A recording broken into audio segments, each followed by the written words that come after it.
Good afternoon, ladies and gentlemen. Ali off. Biryani madak hogbedi. So I suppose this is the nth time. Good afternoon, ladies and gentlemen. So on behalf of the Department of Biotechnology, we are very happy to have this IBioM Ramaiah Institute of Technology interactive meeting. So I'd like to request the dignitaries, Dr. Manish Paul, Dr. Ravi Kumar, Dr. Yogendra, Dr. Basuraj, Dr. Raja, Mr. Shekhar Suman, and Dr. Jagdish Mittur to kindly come over to the dais. I request our beloved head of the department, Dr. Chandraprabha, to escort them.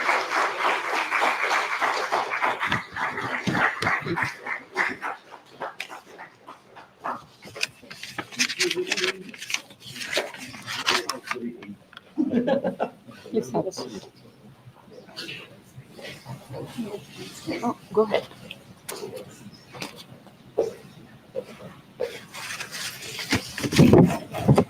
Thank you.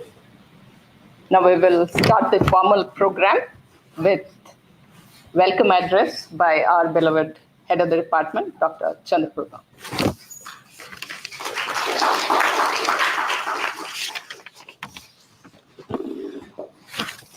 Very good afternoon. Warm greetings to all of you present here. And it's indeed a special occasion today. We have industry stalwarts, entrepreneurs, academicians, all on a common platform to discuss on new initiatives towards the industry-academia interaction.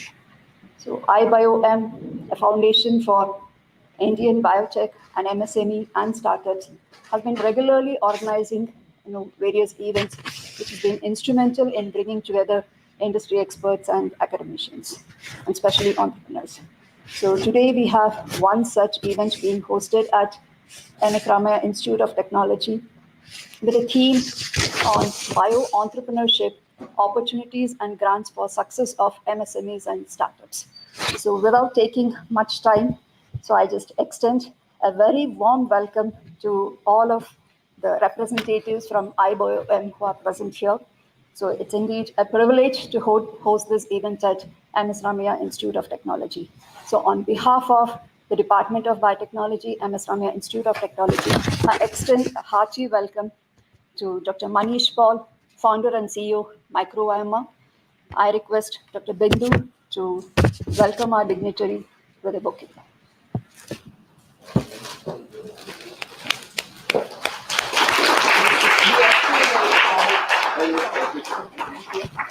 So hearty welcome to Dr. Ravi Kumar, founder and CMD, CSIR-CIMAP Diagnostics. I request our faculty, Dr. Damodar, to please welcome our dignitary with a bouquet.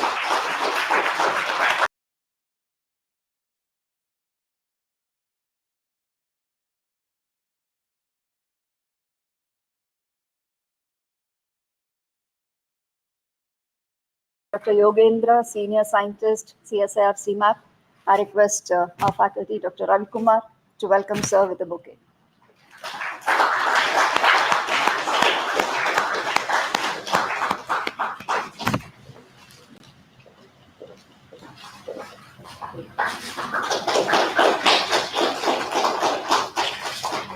A warm welcome to Dr. Basuraj, founder and CMD, Cryogen Agri-Biotech. I request our faculty, Dr. Abhijit. Oh, I'm sorry. Extremely sorry. Fine. sorry for that.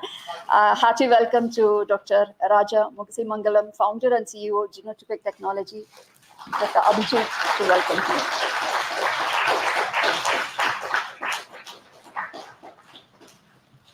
Warm welcome to Mr. Shekhar Suman, founder and CEO of Biotechnica. I request Dr. Ahalya, our faculty, to welcome sir.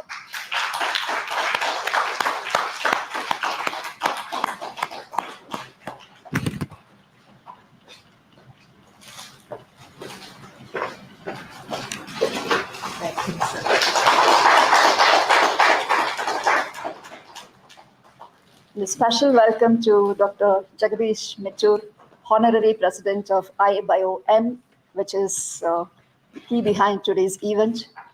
Hearty welcome, sir. I request Dr. Bhavya, our faculty, to welcome sir with a bouquet.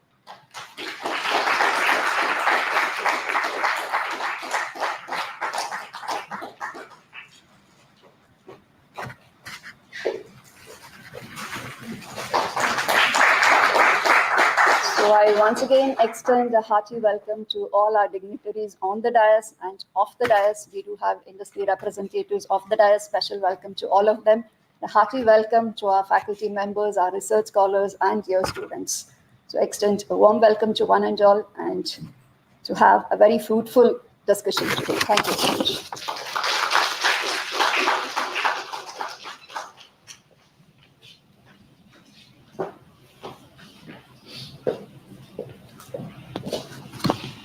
So as per the schedule, the next item on the itinerary would be introduction to Ramaiah Institute of Technology and the Department of Biotechnology.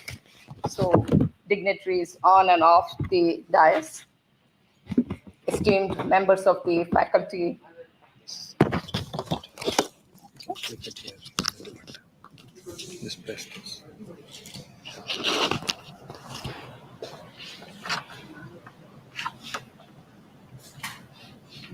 Esteemed members of the faculty and staff, research scholars, and my dear students.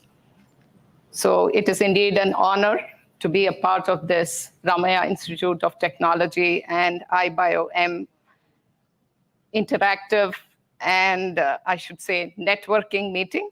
So we are honored to have with us the founding CEOs of several biotech MSMEs and startups with us today here.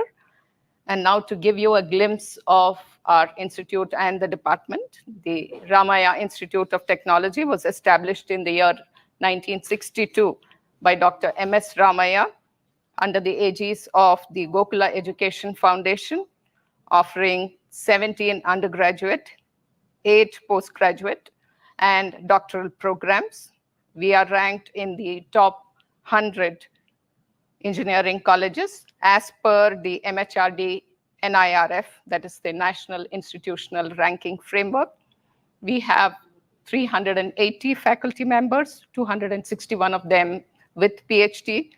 The institute is NAC A+ accredited, and all of the undergraduate and postgraduate programs are accredited by the National Board of Accreditation.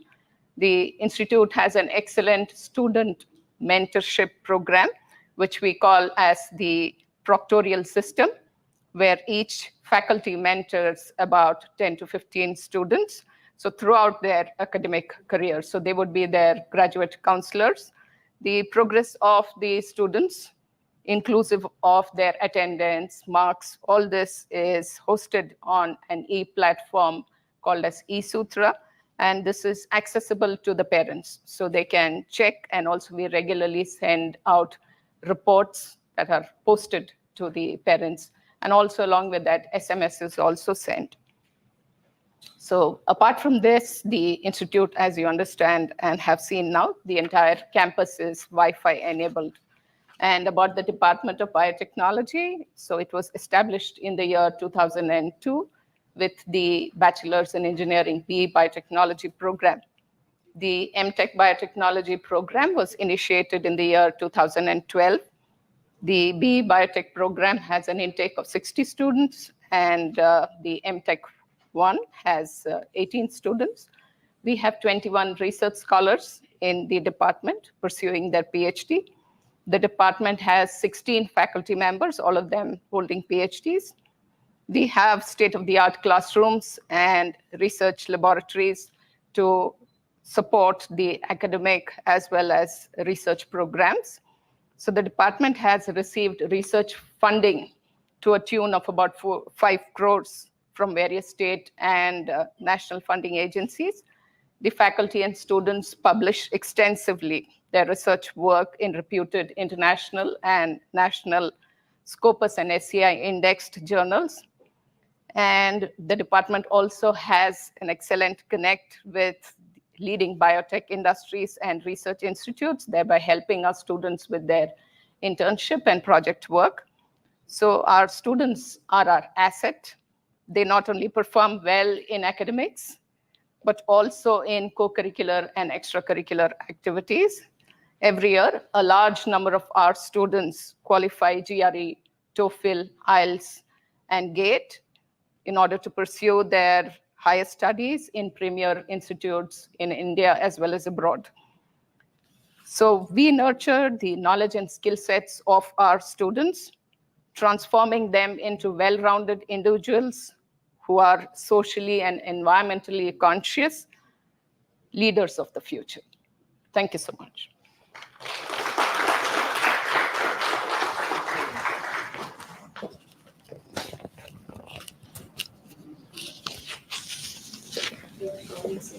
Next. I thought. Say a few words and then. Okay. So next on the schedule is the introduction of IBioM, and Dr. Mittur would be doing the honors. To invite him. Oh, okay. Okay. Dr. Mittur would do the honors of inviting Dr. Manish Paul to introduce IBioM. Thank you.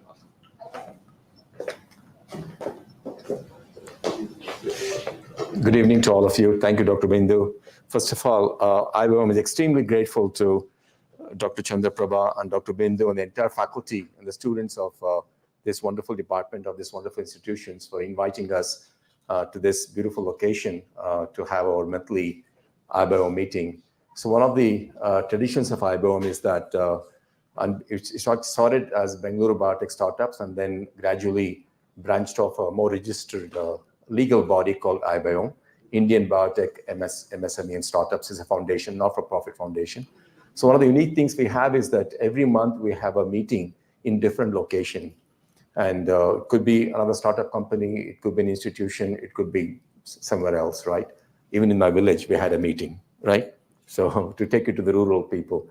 But this time, we are extremely grateful for MSRIT to have hosted us because we think that is very important for industry stalwarts, entrepreneurs, budding ones, medium-sized ones, or even high-level ones, like Dr. Raja and many others, to connect to these students who we think, apart from pursuing your paths through academic careers like PhD, postdoc, and professorial type of track, you could also consider during that time or after that to become an entrepreneur, because an incredible number of opportunities that we all have to solve the challenges that we have in India or in the world. And I think some of you hopefully will get inspired through some of the talks that we are designed for this evening, and you will also consider entrepreneurship as one of your careers, okay? But as far as IBioM is concerned, I would invite Dr. Manish Paul, who is a trustee of one of the trustees of IBioM, to really go through for about 5 to 7 minutes exactly what IBioM is about, and then we go through more formal talks to Dr. Ravi Kumar, Dr. Yogendra, and others. Thank you so much.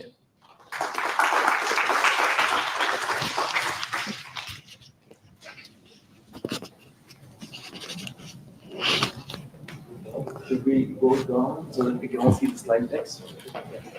Good afternoon. Good afternoon, everyone. Good afternoon. Yeah, that's the energy I like to look at, right? Because afternoon sessions is very difficult to sit, right? Students? Yes, many are nodding. That's a good one. So we'll make it very exciting. Exciting because, you guys are doing so much of research. How many of your master students? PhDs? Oh, wow. So I would encourage many of you to become entrepreneurs, right? Because jobs are there, of course. You got to do a few years of jobs, but have a vision that how to become an entrepreneur. That should be the goal, so that you can create wealth in your own way than somebody telling you to create wealth, right? That's another way to look at it. So, and also when you're doing a PhD and all, you got so much bubbling ideas. You have your own challenges. We say PhD is passing with high difficulty. Right? In Kannada, we say Pakka hasi dhadda. You become dumb, right? Doing a PhD. Anyway, you become dumb in other aspects, but expert in one domain. I always say, jack of all, master of one, not none. So you'll be master of one of the subjects, of course, one of the specializations. Good. So IBioM is an organization which was started, as Jagdish mentioned. Oh, it doesn't go that way. Okay, I got it. Okay, I'll pull it up this way. It was started in 2019 as BBS, right? Bangalore Biotech Startups. First, it was NBS, not Bangalore. Then it became BBS. And now we have about 385 members organizations, which means we have so many startups as part of this BBS. And from there, the evolution happened with a group of few of our members here who came up together and started the IBioM. Now, IBioM, the logo was designed by us itself. And this is how the structure looks like. That's the trustees. We have 4 office bearers with Dr. Jagdish Mithur as the president. And then Raja, you saw him here. He's the Talaiva. He's the fan of Rajinikanth, right? He speaks like Rajinikanth also.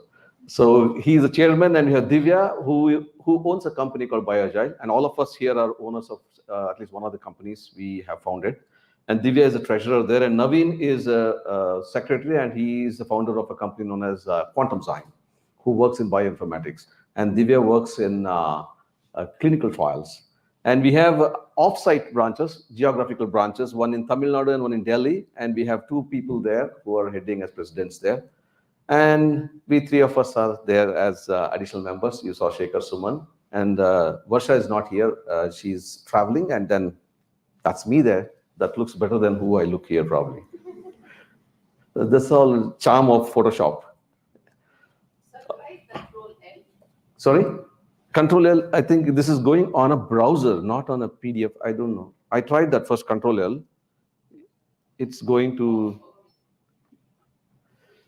Somewhere it has to be there, and a full screen should be there somewhere. Second one?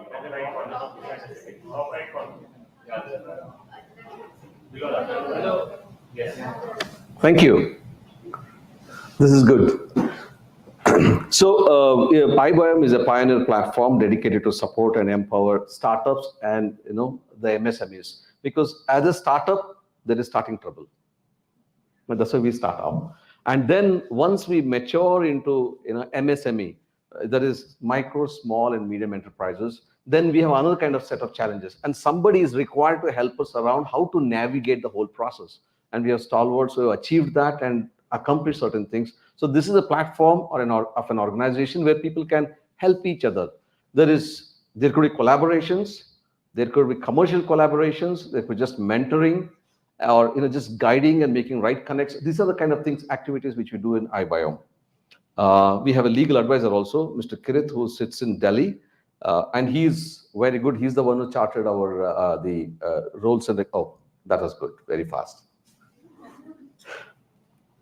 All right, and if you look at the logos here, the way we put the logos is to show that how over the years, past few years itself, the number of organizations have grown, and quite a few of them have been successful. It's not because of, we don't claim that it's because of IBioM itself, but there is some benefit each of us have had. I was the campus director at Acharya group of institutions, wherein we had a lot of collaborations for students from our startups. They could come for internship or guest lectures. They could just tap into our database and ask one of us, and we'll say, okay, we'll send, based on your topic of interest, one of them would be willing to come and give a lecture to you, educate you on those particular topics. You want to look on CRISPR-Cas in infectious diseases, right? That's a very diverse, of course, Emmanuel Charpentier is working on that one, but somebody is there, an expert in our community who can come and help you and give a lecture to you, introduce you to novel topics. Because exponential technologies are constantly evolving, and there is someone or the other toying with a novel idea in IBioM. So you can always tap into those guys to get some additional information. These are some of the examples of what kind of activities we have done. I'm sorry, it starts from number 2, but it should be number 1 there. So we have had several these kind of meetings, bringing together people of expertise from not only within ourselves, from external as well.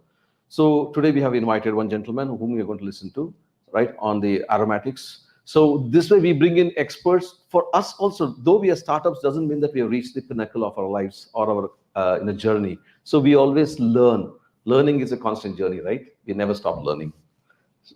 And if anybody says, you haven't learned, me says, all of us are learning.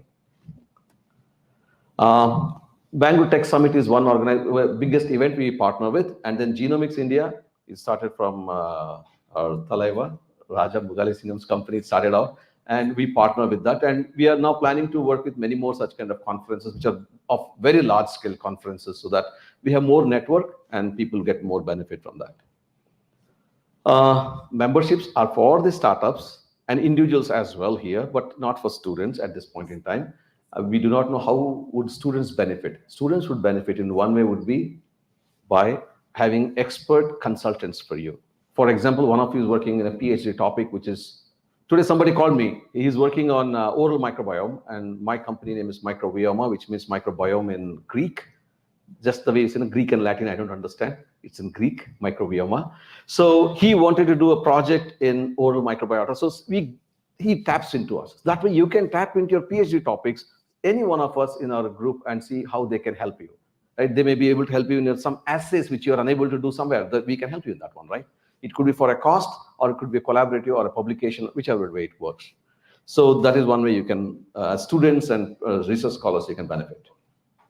Well, this is how the registration process and everything happens with IBioM. As I told you, it is a complex organization with a lot of complexities in everywhere. But IBioM is the one which makes it simpler for people to navigate through those complexities. That's where I am. Thank you.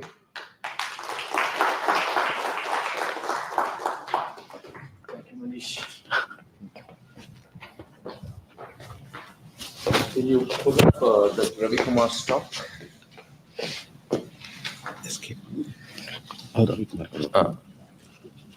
So the next talk is a special guest,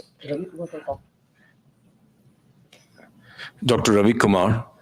I've known him for quite a few years, and we've overlapped to some extent in a company called Astra. It was called Astra Research Center India, which eventually became Astra Biochemicals and AstraZeneca.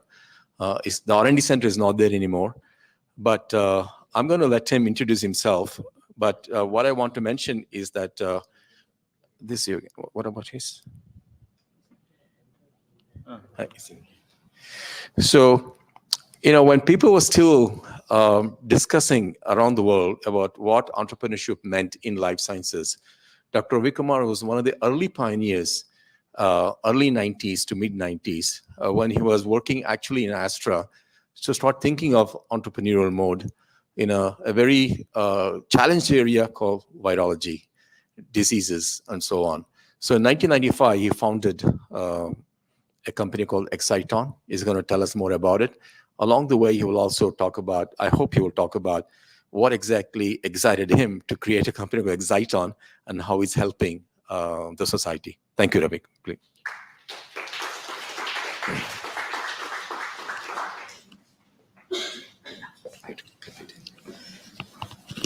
I think I'll give you those two. Should I hold that? Yeah. Yes, thank you. Good afternoon. It was a little disheartening to see no undergrads here. Wow, that's great. Wow. Oh, wow. Yeah. Because when people were talking about PhDs and MTechs, I thought, wow, that's bad. Because I aimed it at undergrads. Okay? Because recently I went through a journey. By the way, before I get to that, thank you, ma'am. Thank you, Jagdish, for calling me. And I always love to be among students, though I rejected teacher job and came out a long back. He asked me to introduce myself. First, I'll tell you who I am.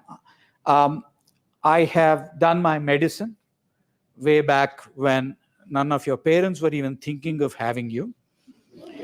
1971 to 76. And then I went and did a post-graduation in psychiatry. And that is the color you will see in the presentation at Christian Medical College, Vellore. And then I did the next natural thing, which I planned from my school days. I then came to Indian Institute of Science and did a PhD in neurobiology. I always wanted to do research, that too in medical sciences.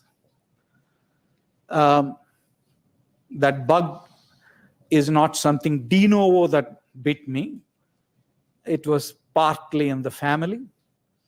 My grandmother's first cousin used to come and visit us, though by the time I was born, he died. His name is Yellapragada Subbarao, the man who invented tetracyclines. He really inspired. He did a MBBS at Madras Medical College, and then one day said, no practice, and went and invented a lot of drugs, including methotrexate for cancer. So there is that one. So after that, I worked for I didn't want to get into academics, though I had a chance. Then I worked for Astra Research Center, which was just then formed in the minds of some people. There was no place, there was no registered company. I went and joined very notionally, and I got my salary from Raman Research Institute for some vague reasons. And I then, by a year really, that foundation came up and we started a research company, a very beautiful research company. I don't think there was anything in parallel to that, even today in India. That's an amazing place. So always I thought I should do something that will make a difference to the society. And that would be a medical product that would make a different healing process for the people. But I never knew that I will come to diagnostics. That's a separate story. Now, let me tell you where I was focusing on undergrads. About 8 months ago, not 8 months ago, in fact, a year and a half ago, actually, my nephew came and said he's doing his BTech. He actually invented a photographic guidance system it's a completely XYZ movement of the camera, so that nobody can stand and keep on obstructing the view of people who are attending marriages for the videographers. Sometimes the videographer says, stop, don't tie the thali, because I have to keep my... all sorts of things do happen these days. So I get irritated when I see that, so I'm mentioning it. So he invented that. We made him write a patent. But I told him, you're in it's second year of BTech, don't dump this. And 6 months ago, he brought one of his friends, much elder to him, who said, I will take it up and make a company around it. He can complete his BTech and come. I took him, and I will tell you some things which I have told them, but I took him and registered a company, got a PAN card for it, got their GST registration, got a place for keeping their manufacturing facility, then got some funders together. At the end, the father of the boy said, nonsense, what these guys are asking is nonsense, I'll put that money. Finally, things are happening. He's in third year BTech, BMS college at the Alahanka campus. So next year, he'll come out and join the company.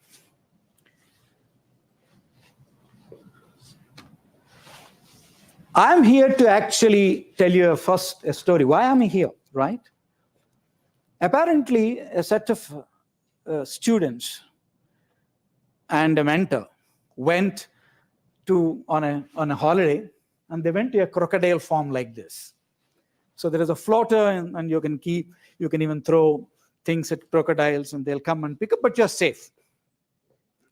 Suddenly, the owner of the resort announced, if somebody can swim across this pond, I'll give him $10,000. Everybody was stunned, but suddenly one guy jumped in.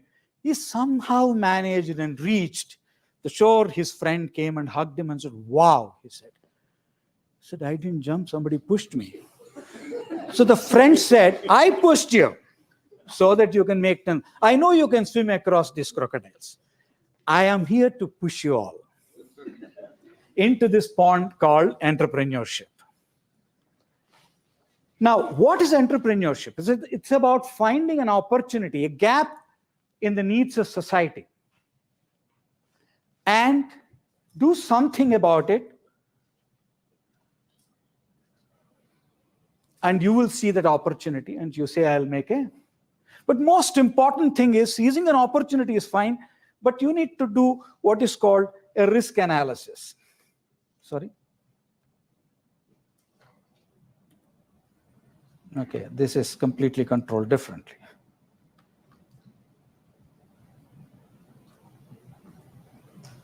No, it's stuck here. Anything? No, it's stuck here. Okay, so fine, I understood what. So if you don't know the risk that you can fall through the gap, you're in deep trouble. And of course, somebody will point out before they fund you. That's not a problem. But the most important thing is not seeing the opportunity. The hardest part is to make somebody cross using your gap or stopgap measure that you have created. That's the toughest thing. How do you make the society use what you created? It's impossible, almost, because everybody got used, they suffer, they complain, but they don't want to use a change. Remember this. That's the basic human nature. Ask yourself, stand in front of the mirror this evening and ask, would you be different? You won't be. It's a bad news. And look at that person, and every time a customer refuses you, you need to say, oh, that's my image. Then suddenly things will start happening for you.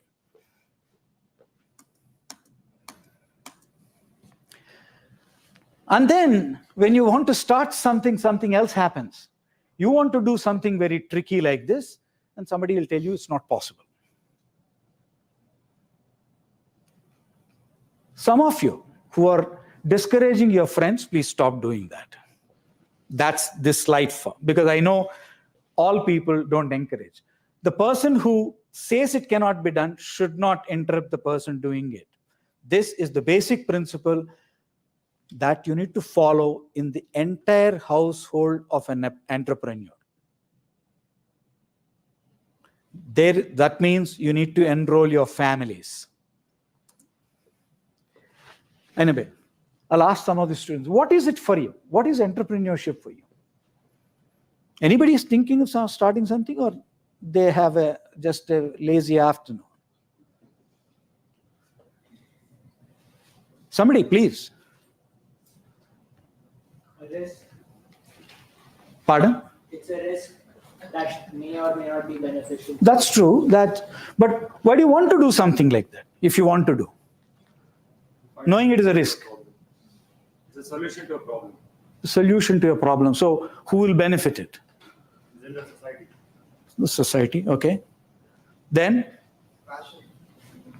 Fabulous. Some people just want to, I can do great things.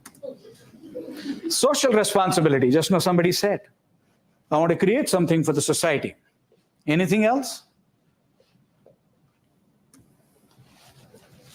It's a path to create money,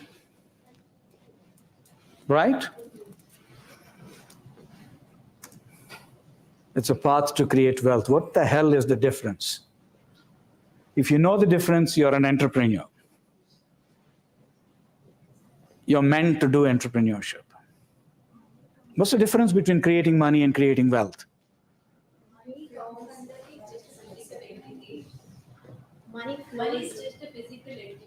Money is a physical entity. I'm glad it is. It's not anymore. By the by, I go without money to the market these days. Yeah, but phone is there. Wealth is an asset. Wealth is an asset. Wealth is not just money, but also the people you have in your network and your health included. Fantastic. Wealth is, let's think about, I'll give you a small story. There is an investor of mine who had a Porsche, Audi A8 and Benz car. And he didn't know what to do during COVID. So every day he would take permission and drive around in Colaba. And one day the policeman stopped and said, people are dying. You own this car? He asked. He's showing a Porsche. That Porsche is 2.2 crores at the time. You wouldn't believe, during COVID, during the lockdown, online, on phone, he fixed up and sold all 3 cars. He said, I don't know why I'm doing it. He called me and said, I said, because you understood the difference between money and wealth. When people around you are not happy, then there is no wealth. When you create an enterprise and create 20 jobs, you have created a way for 20 families, and that's wealth. You understand? Very important. If the whole country prospers, you will prosper automatically. You will it's also nice to be a passenger in Bombay local train. You just stand on the platform, you'll be pushed into the train compartment, you'll be pulled out where you need. You need to do nothing. The same thing, when the society is progressing, everybody will pull you up and you will go forward. So how do you create money for your society? That's also part of wealth. Of course, path to fame. The moment you talk about wealthy men, you will only talk about Ambani and Adani, right? That's fame. There's no question in it. Apart from that, are there any things? What? They called it interactive. That's why I said, hell with all my slides. I would rather talk to you guys. And nobody?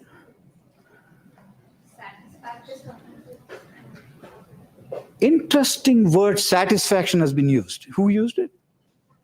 Fantastic. What do you mean by that? In entrepreneurship, what is the satisfaction?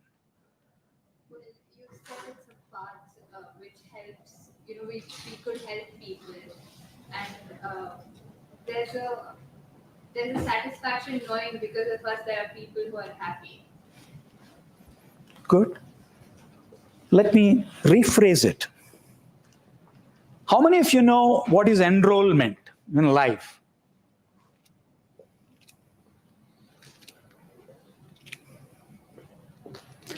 Enrollment is when you actually respect the other person and say you have every choice to do whatever you want to do, and then give him a choice which you like, and he accepts it as his choice. It's nothing big deal. All of you who married did this. You enrolled somebody.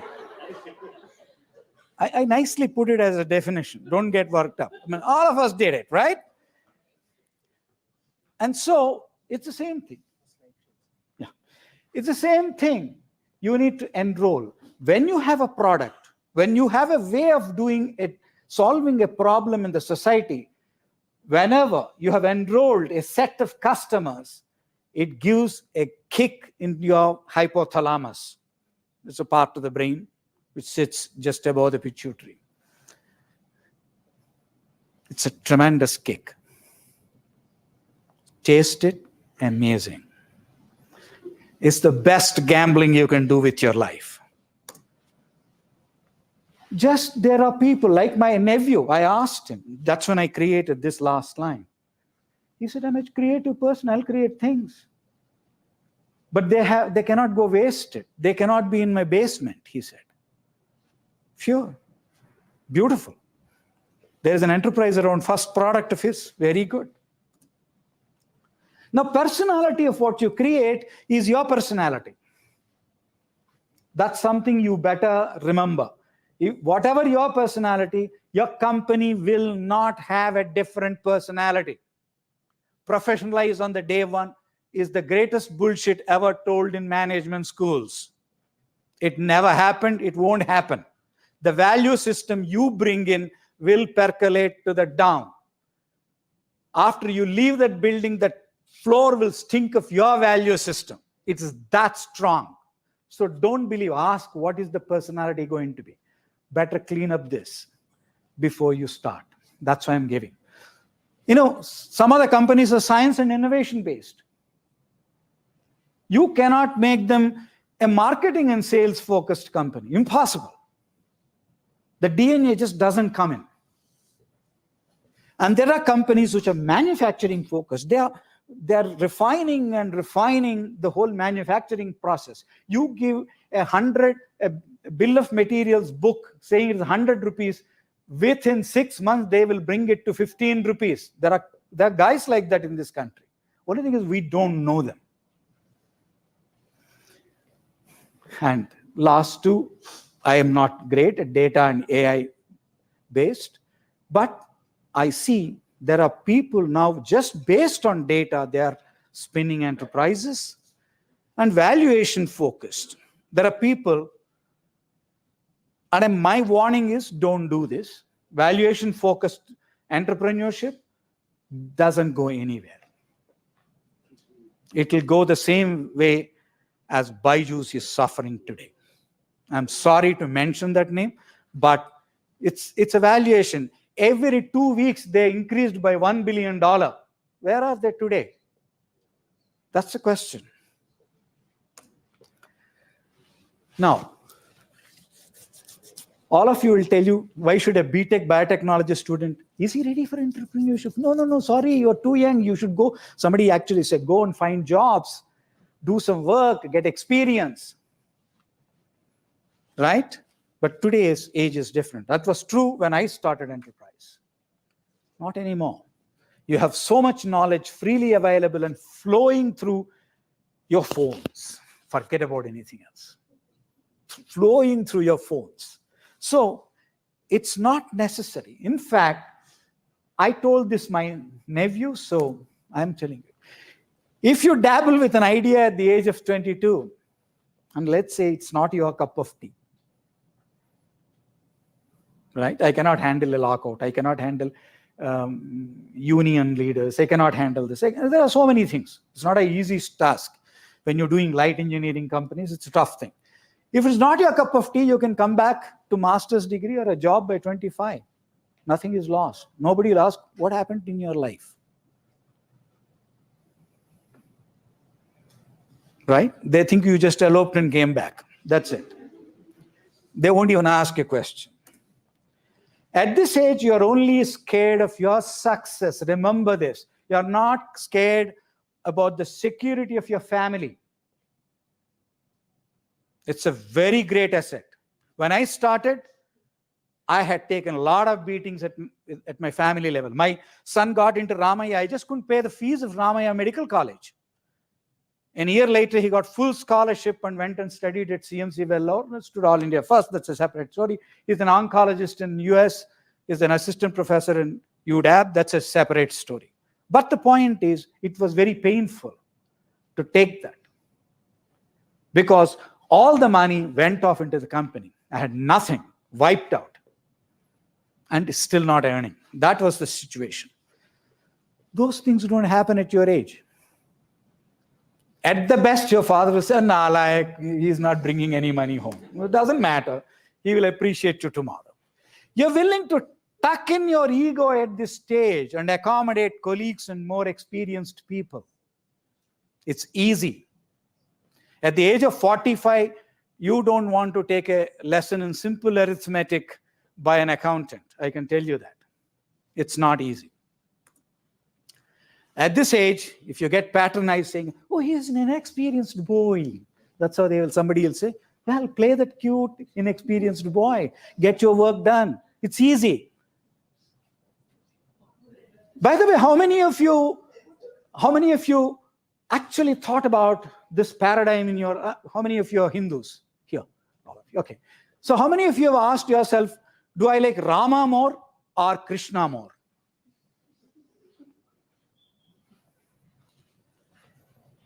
Answers, please. A lot of people like Krishna because there's a cute little kid who just smashed everybody.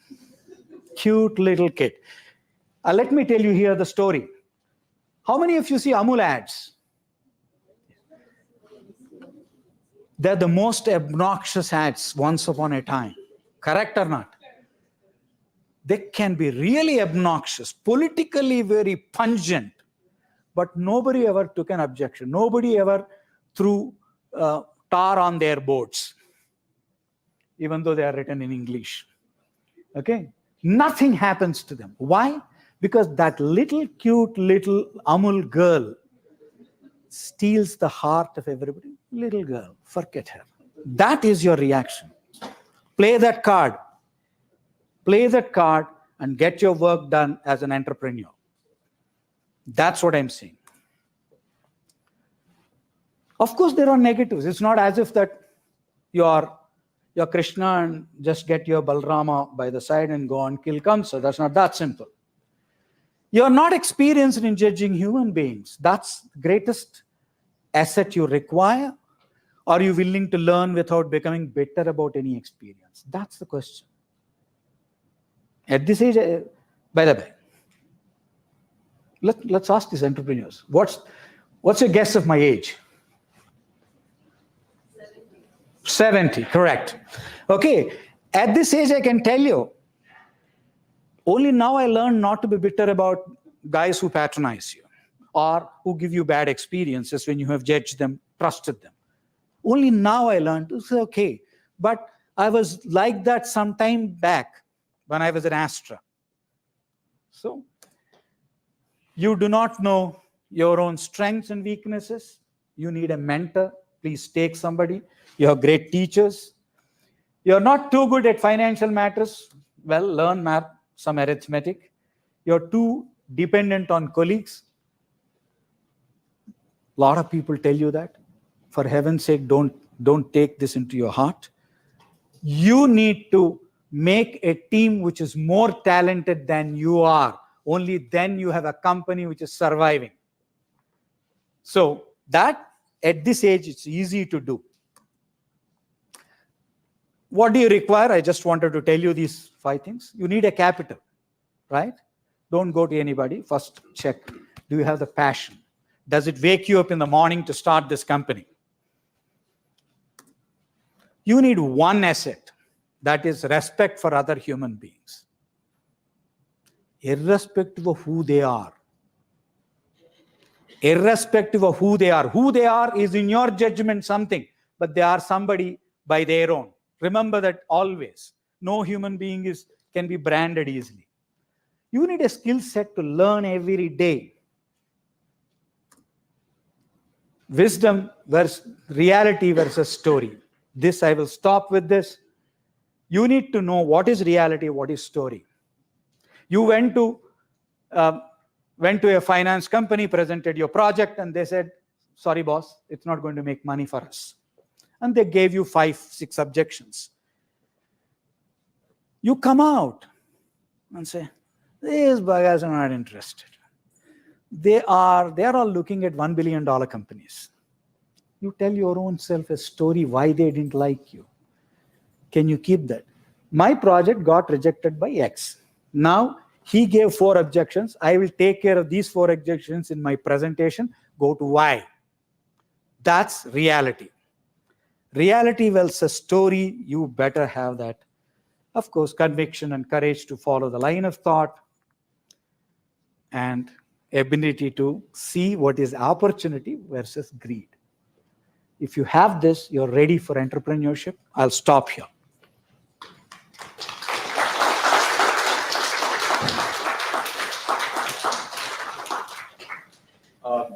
Just few questions in the interest of time, and Dr. Ravi Kumar will be around in the evening, and we can catch up with him later as well. There's going to be an open interaction hour a little bit later in the evening, where we'll have a few entrepreneurs also making some presentations. But just 2 questions to Dr. Ravi Kumar about his journey.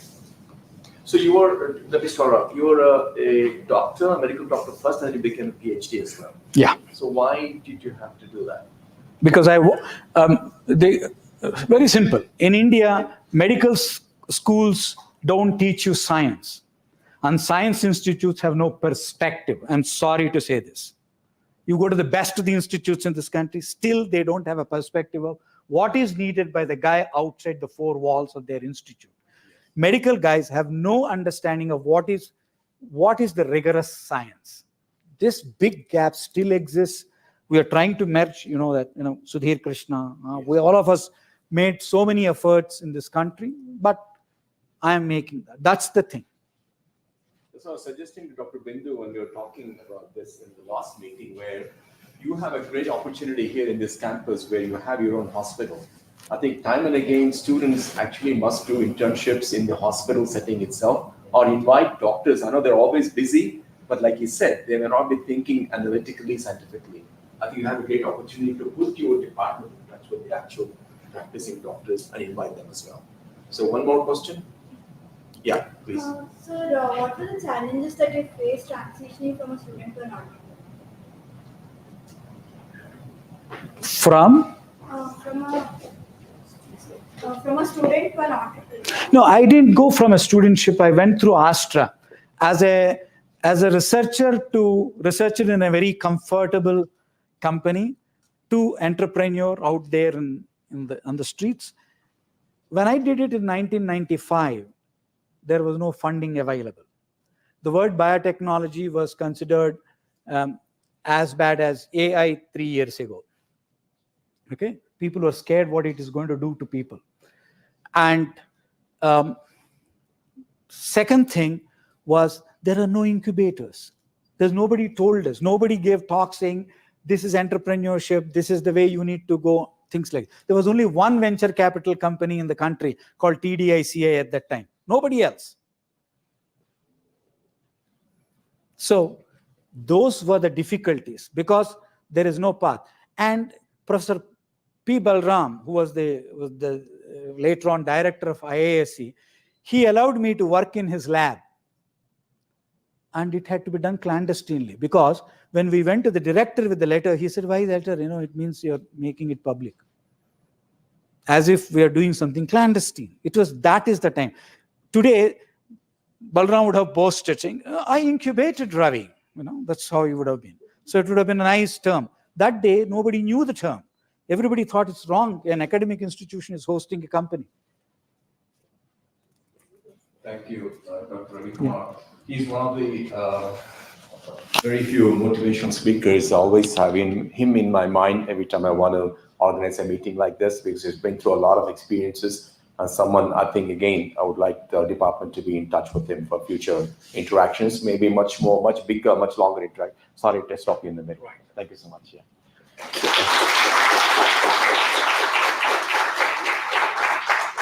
So just around the corner in Yelahanka, near Larasandra, there's this wonderful institution called Center for Medicinal and Aromatic Plants, CIMAP, right? Central Institute for Medicinal and Aromatic Plants. The headquarters is in Lucknow. I've been there. If any of you go to Lucknow, please make sure you visit CIMAP. It's an amazing, amazing building. It dates back to many, many decades ago. And there is this beautiful painting of Shushruta, I think, at that time, administering medicines to people who are falling sick. We're so glad that such an institution is also here in Yelahanka. And today I wanted you to learn a little bit more about what this diversity of India has in its plant kingdom. And I would like to invite Dr. Yogendra, whom I recently met. I was quite impressed in the amount of knowledge that he has about plants that grow specifically in India and maybe the world as well. And the hidden treasure that we have in these plants and how it could be useful not only for health reasons, but also for cosmetic reasons. Thank you, Dr. Yogendra.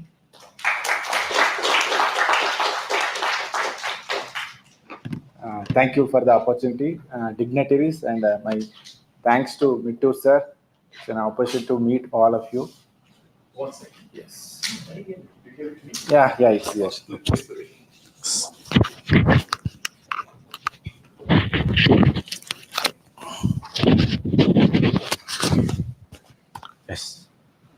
It's always very difficult when they put it a speaker before, after, like Ravi sir. Now we made a pataki. Now I need to take it that to another level. It is very difficult because he is now nurtured. I mean, it is a very highly qualified business man, and now in the stage to nurturing you and you all listening to his igniting the minds. Now I need to take up the second level. How these maps, medicinal and aromatic plants, will give or create an entrepreneurship. Some of you thinking, these medicinal aromatic plants, when I'm getting disease or pest something, I will get a medicine. Or when we want to smell something, we'll go for the aromatics. What is there in this business opportunity? You might have thinking, what this guy is going to talk about in half an hour. So somebody is laughing, some institute particularly working on that aspects. The institute we have comes under the CSIRs, Council of Scientific Industrial Research, one of the premier research institute in the country and also global scale. We rank around 9 to 10 within the 10th in the global and premier research institute in the India.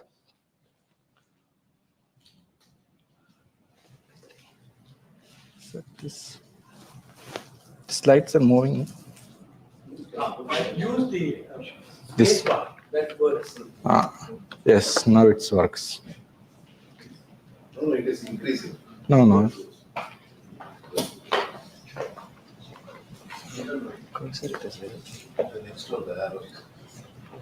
I need to put it arrows. The slides are not open, so he converted to PDF. This is first. I will come. Yeah, I will come like this. So fact it before joining to this institute, I am also wondered what is the need of that one institute, particularly working on medicinal and aromatic plants. We know tulsi is medicinal. Few flowers are aromatics. So what is the need of particularly one institute? And you surprise the GDP contribution of from MAPS, it's almost 8 to 10% to the national level. That only creates more than 10% to the country GDP. If it comes to our institute more about, we are placing our headquarters in Lucknow. So we have 4 regional institutes. It well placed based on the agroclimatic situation. And northern India, we have 2 institutes that is mainly working on Himalayan condition. The crop suits to that condition, mainly in one Pantnagar and Purara, where in southern condition we have Bangalore and Hyderabad. Considering the area wise, we are the second. And Mittur sir recently visited our center last, you might have visited in 10 years back, also last recent we have interaction. Then only this meeting has fixed. And in Bangalore, especially Bangalore, we are working on medicinal and aromatic plants, which are the industrial importance and entrepreneurship aspects. For example, the day starts with toothpaste and the ends with Amrutanjan if you have too much headache or worry about the life. If it is we are happy with our life, we end up with lavender because that gives smoothing sleep.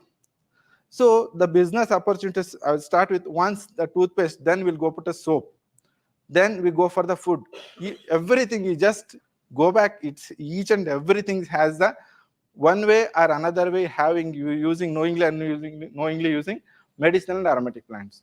Whatever the dresses we are using, we are wearing, you don't know what is the aromatics in they use detergents, they put the perfumes. Now, when it comes to the car, the diffusers, the shoes, what we are using have the aromatics.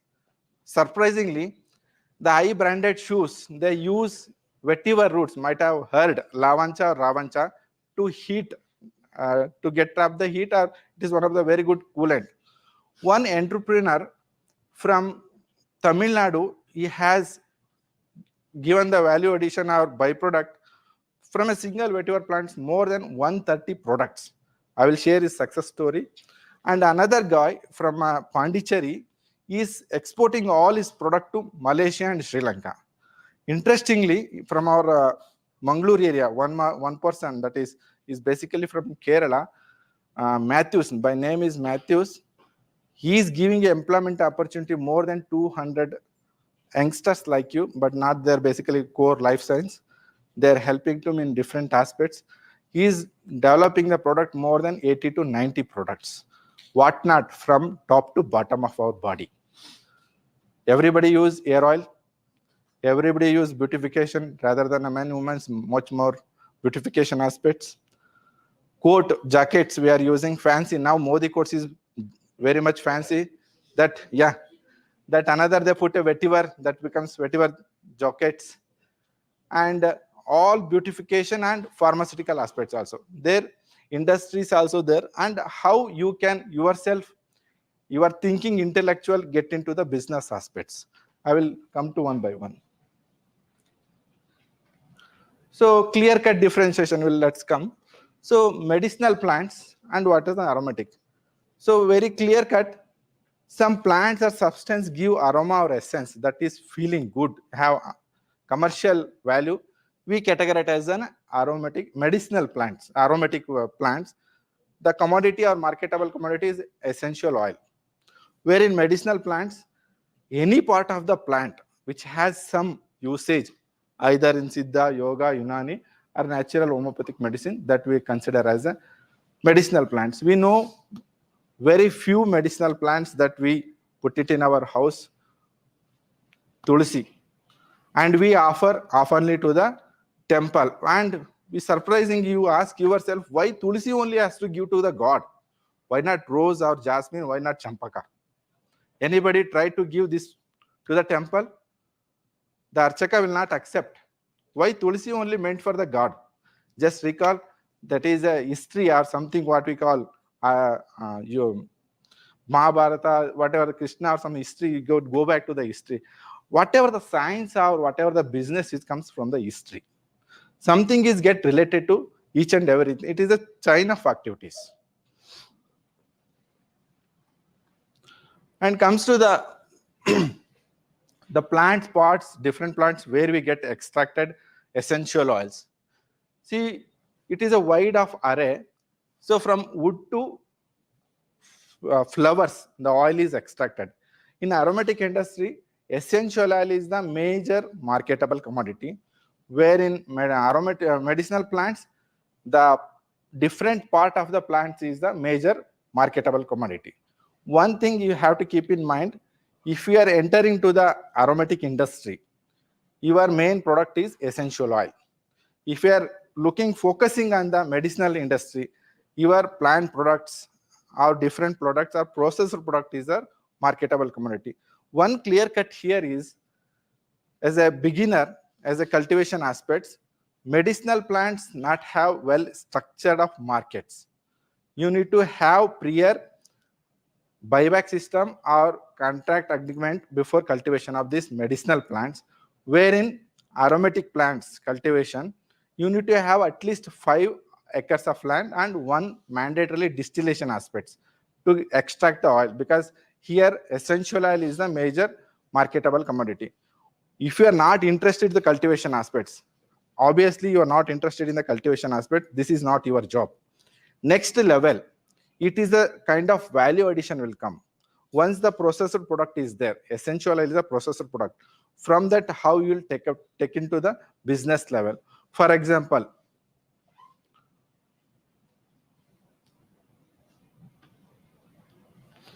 the demand scale, I will come to the next value addition part, and demand scale for the medicinal and aromatic plants. In our daily life, more than 30 to 40% of the usage belongs to the beverages and food grades. And almost the pharmaceutical and household shares almost equal share, and the rest is our luxury things, cosmetic and fragrances. So in globally, the future for the medicinal and aromatic plants is a linear scale, because from 2016 to the next another 2-3 years, the scale of the demand is widely increasing, and it is always increasing, because knowingly and unknowingly, it is very much required to us to continue our daily life.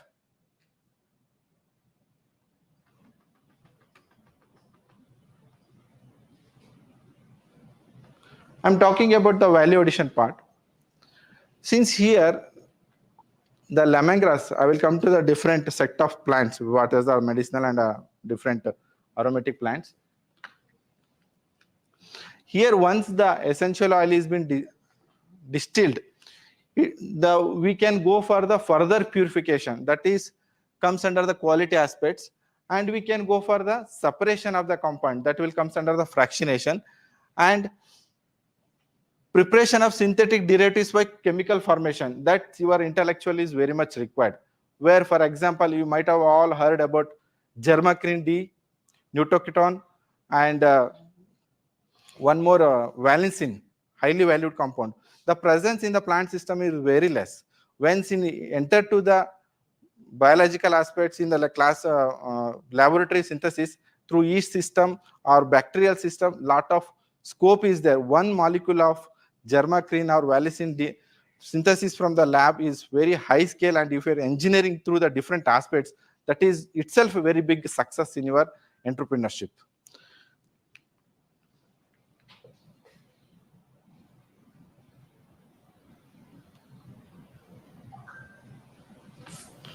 And comes to the different set of crops. If you are interested about to the farming background or farming system, we have placed these different crops in a different set of conditions. All the crops not for all the conditions. For example, you have dry land, completely dry land, like in Chitradurga areas or somebody from Tamil Nadu areas, wherever you are receiving rainfall very less than 300 to 400 centimeter throughout the area, we consider as a dry land. Under this category, we can go for the Palmarosa, lemongrass, or Ocimum. This has to go for distillation. One distillation setup will enough for to take care of more than 20 to 25 medicinal and aromatic plants. Few example medicinal plants behave as aromatic. For example, tulsi. If you distill essential oil, that is tulsi essential oil, then it is a aromatics. If you are using directly the raw drug, then it becomes a medicinal plants. If you have flood prone areas, suppose marshy areas or coastal areas, the whatever the story I am telling, the one plant will be giving you opportunity more than 200 to 300 youngsters. That is, I used to say this is wonder of aromatic crops. This is my major interest. And this one plant is behaving very fantastically. If you take environmental aspects, if you take biotechnical aspects, if you take carbon sequestration aspects, if you take any related to soil, that is the one man, one crop will give the solution. Because the roots in the sandy soil, it grows more than 2 meters. That gives organic carbon improvement. Obviously, the backbone of soil is organic carbon. Again, upper part, this dried leaves is you can use for the preparation of the mat. Always today is a yoga day. Might have, we are witnessing Modi ji address by night. So this dry leaves will use for the preparation of the yoga mat. That will become fancy. And the seat belt, what we are using, the seat car, if you are continuously sitting and driving, it will become heat up. These roots are very good for cooling purpose. They are using the vetiver seat car mat and vetiver seat, this vetiver coat and other things. I will share particular slides and about particularly on vetiver. And if it comes to the probiotic cells, these crops also behave as a reclamative purposes. So wherever some salinity happens because of so many factors, IPH and IEC level, electrical conductivity, say that is IEC level, that is the crop very good. Palmarosa, lemongrass and vetiver. Vetiver, if you go for commercial, there should be sandy soil. Other than you can use for the reclamative purposes. And one more, patchouli. You might have know or not, whatever the perfumes you are using, this is the base note, especially woman perfumes. They like very mild note. Exactly reverse we want, it is a high note. Where we use the basal note is vetiver for all men perfumes, where the patchouli is the base note for all women perfumes. And there are different notes. Basal note, middle note, top note, like that they blend it.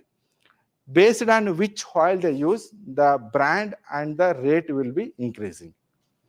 And one more plant here, location specific. For example, Davana is the very location specific or seasonal specific plant. This is a plant of our Bangalore Southern, Devanhalli area.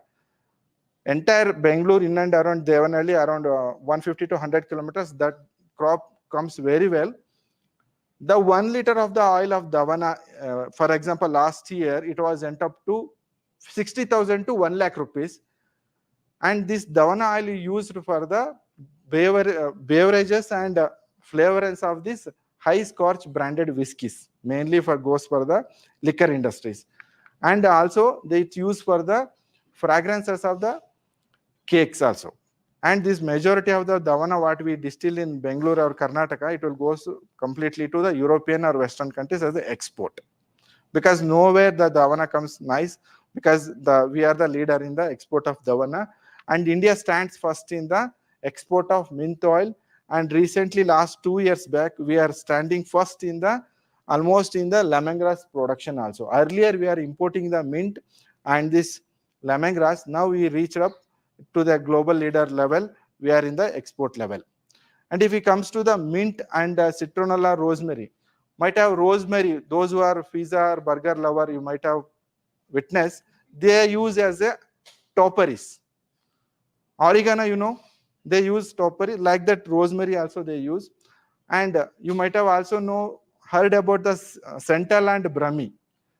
When you were a kid, our father or mother used to give that chutney. Now I don't know. Bangalore people only they see in the pictures or they heard, because it is very difficult. And somewhere in the Santa market you will able to get it. Is it regular in our Yelahanka Santa market? Here city studies I don't know. The Vandelga is very good, very amazing plant that gives solution to all your body problems, especially women's. When the pregnancy times, sometimes they feel it is paining or there goes different troubles. Under that situations, this centella chutney or the centella powder is very good. And another one plant, shatavari, ಹಲವು ಮಕ್ಕಳ ತಾಯಿ ಬೇರು ಅಂತೇಳಿ ಕನ್ನಡದಲ್ಲಿ ಕರೀತಾರೆ. ನೀವು ಆ plant ಅನ್ನು ನೋಡಿದ್ರೆ ಗೊತ್ತಾಗುತ್ತೆ. A rhizomes itself gives one mother root, it gives so many rhizomes. That the reason they give ಹಲವು ಮಕ್ಕಳ ತಾಯಿ ಬೇರು. That is badly required for all women when they are going to a family level, because that gives all the solution to your related to your so many problems later the stages. And another thing, so rosemary, I am coming to the rosemary. Rosemary, it is very good wonder plant because it's not only aromatic or medicinal, it gives very good business also in aspects. From Vasur to Bangalore to Vasur, around some FPOs come, farmer participating organization, around 500 farmers, they have their own organization. They are selling this dried rosemary directly to the Dubai. The fresh herbage cost about around 20-30 rupees per kg. When it goes to the dry, the cost is 3 times more. When it goes to the oil production, it goes almost 10 times. And this entire dried rosemary leaf, Westerns, they are using like a coriander. In our house or in our conditions, without coriander, our wife or amma will not do anything. One thing, coconut and coriander. So this, if we replace this coriander with rosemary, the benefits, health benefits will be getting improved. And another thing, if you have any kids in your house or by your pets, you just give one rosemary leaf every day. It will increase memory and it gives some kind of boosting to your body. Yes. So just to hurry it up a little bit. Yes. Now that you've given a fantastic view of the depth of the I will come to that we have. Yes. So can you just give a few little bit on how entrepreneurs can? Yes, that I will come exactly to that slide. Yes, time is hurry up. 5 minutes. Yes. So one small intellectual thing here. Moringa, everybody knows. The fresh leaf of moringa, everybody is available in the market. When it dries, the value is more. Then go to the powder, still it is higher. It gets into tablets, still it is doubled. If you have in between the process, the moringa drumstick and the seed, we get it at the ben oil or moringa seed oil. It is still more costly. So this is the intellectual and the business opportunities. So we enough opportunity for the collection or startup. Only thing, you should have enough linkage.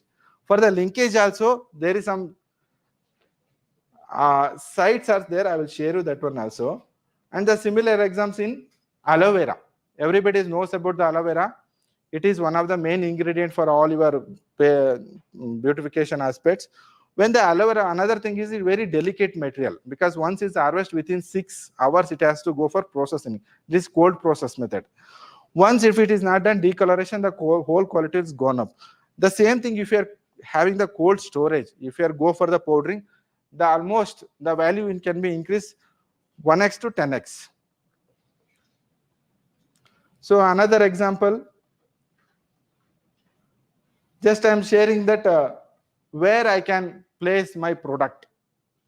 Any medicinal plants, if you have come up, this is the one site, e-Charak. Go to your Play Store, download it. post it whatever you have related to medicinal. There are n number of buyers, meanwhile n number of sellers, so many interactions.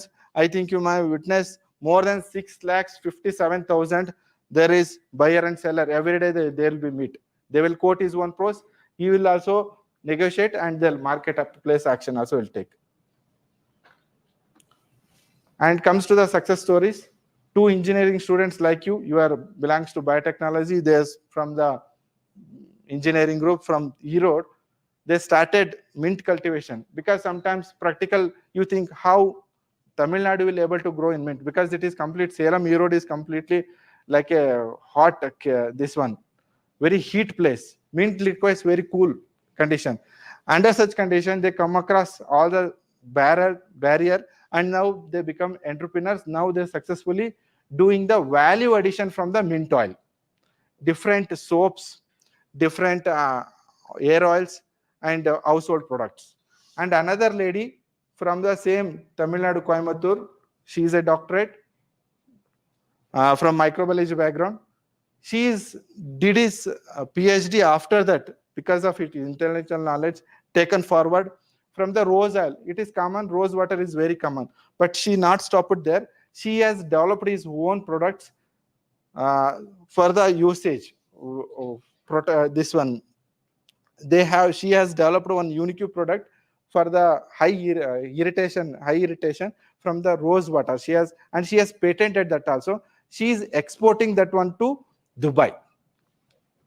She got a clearance. In between journey will be difficult, but she come across and barrier. They did everything. And another guy, everybody has good gadget, mobile gadget.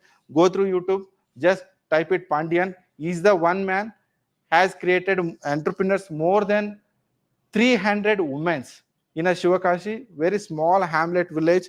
He has given very good entrepreneur opportunities, and the man is developing more than 130 to 150 products only from the vetiver. I think sir might have known. I think he is from Tamil Nadu, might have aware about it. He is a very good entrepreneur. And another person, I share that Pondicherry. He is the man, that is a Modi coat man. Not only Modi coat, he is doing all vetiver products, wearing and shoes, chappals, whatnot, everything he is sending to the Malaysia. My entire presentation can put it in one slide. This is what you required when you want to go for business entrepreneurship. Any doubts or clarification? Since time is very limited, I just hurried up. And another 2 slides are there. With your permission, I can share, sir. This is what the distillation unit. If you want to homemaker for household purpose, the distillation unit, this is very small scale. This is Ashvika. It will available only for 30 to 40,000. It a large scale. If you want to go for it, the distillation it 500 to 1000 kg or 2000 kg is also there. This is steel, and this is the MS mold bowl steel. And these are our plants. What I told, this is a reclamative plant. This is a Palmarosa. This is a geranium. Sugandharaja nodidiralva. Harad madhyadalli iruttalla. This is what high profile indoor functions must and should they use. This is the paneer soppu anta helteve atwa idikke Palmarosa geranium anta helteve. It is one of the very good and high demanding for the aromatherapy. And this one is the rosemary, and this is the vetiver. Vetiver root is the main our interest. This is the economical part. Likewise in ashwagandha, and this one is the lemongrass. Kalmeg, anti-diabetic plants, anti-sugar ನೀವೇನು ಸ್ಟೀವೆ ಅಂತ ಹೇಳ್ತಾರಲ್ಲ ಅದೇ ರೀತಿ king of bitter ಅಂತ ಹೇಳ್ತೇವೆ ಇದಕ್ಕೆ. So it tastes 10 times bitter than the neem. Just assume 10 times bitter than the neem, and very good for the body. Our human, what we want, it's not sweet. Whatever the feeling good to our body, not good for our body. What is the feeling bad to our mouth, it is good. Obviously, we'll reject. But this is a very good plant. Just 1 or 2 leaves in a week. That is enough to detoxify your body. And what I referring to the alavu makkala tayi beru. Shatavari. This is the plant. See the bunch of these rhizomes.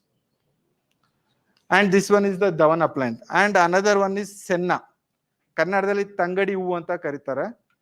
Very good, amazing medicinal plants. Laxative purpose, digestive problem ittu andre just 2 leaves. ನೀವೇನೇ ತಿಂದು ಚೆನ್ನಾಗಿ ತಿಂದ್ಬಿಟ್ರೆ ಎಲ್ಲ ಹೊರಗಡೆ ಹೋಗುತ್ತೆ. Another thing, you have scars because always ladies are much worried about their beauty. If flowers ಏನ್ ಬರುತ್ತಲ್ಲ, just fry it and make a powder. Put it in your face with coconut oil. Very good. Gives your boosting to the skin. That's it. Yes, sir. That's. Thank you. Please give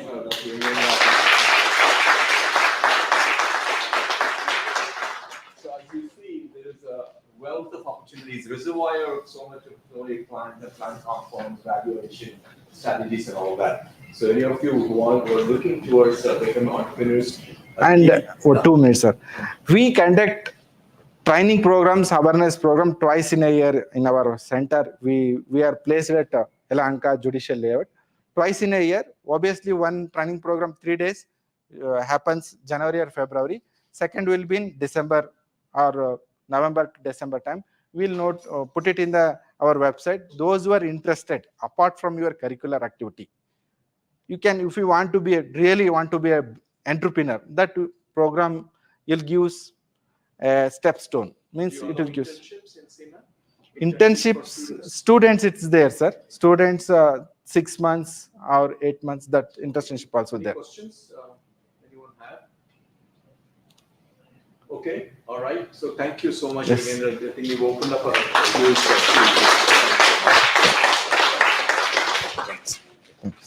So, so the next session is a panel discussion on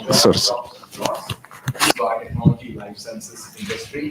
So I'm sure a lot of you would be, apart from thinking of pursuing academic career, industry career, you will be thinking of how to get those jobs immediately after graduate. So next panel session is going to be led by Mr. CSIR-CIMAP, who happens to be in touch with thousands and thousands and thousands of students in India and outside of India. So if the student doesn't know what biotechnica, then the student is not a biotechnology student, right? so and before that, Dr. Basavaraj Girenavar has just arrived because he's a very busy man. He's running quite a few agri and grapes-related companies. And thank you, Basu, for coming. And you're familiar with IBioM. You're familiar with a lot of friends here. So he's going to lead off this discussion. Shekhar, you want to come and get him going with maybe what is agriculture 4.0? That's the new. It's like Modi 3.0, Modi 4.0. There's agriculture 4.0. He'll probably give a short, maybe 10-minute introduction to it, and then we can invite the panelists here. You can invite the panelists now also. Thank you, Sheikh.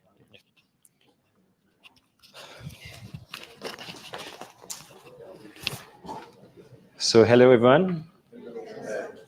My name is CSIR-CIMAP. I'm the CEO, co-founder, and one of the managing directors at Biotechnica.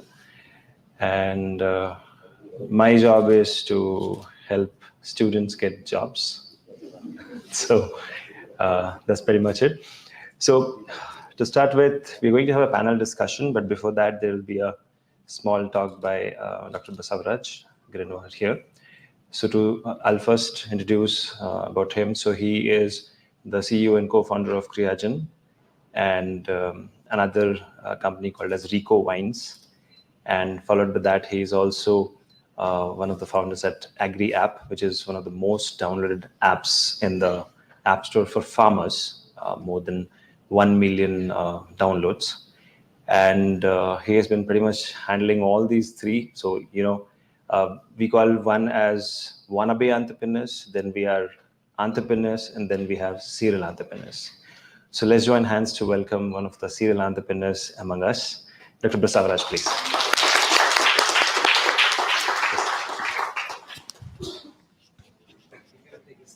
You can just start with your talk. Thank you. So this is sort of monologue. Thank you. Thank you, Dr. Jagdish, for the opportunity to share, what I think is a relevant times for us to reflect entrepreneurial journey and, entrepreneurial scientist, biotechnologist, agriculturist, I'll share a couple of minutes my story. I fell in love with biotechnology in 1993, I believe, when one of the professor, I was just in +2 studying science.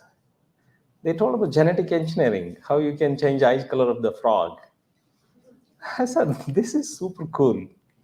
Apparently I had no idea. I got BSc agree, MSc agree, PhD agree.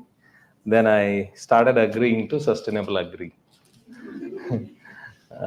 Went on to study, I think, MSc biotechnology, agri biotechnology. So after that, I wanted to be an entrepreneur. I registered a creation company in US, Texas A&M University before the startup story started in 2007. But no money, business means money. But as a students, as entrepreneurs, money is one of the limiting things. That's what makes us more, economically impactful, prudent, and whatnot. So, yeah, the journey has been. Dr. Jagdish, Shekhar mentioned 3 companies. Apparently, those companies have, F2s now.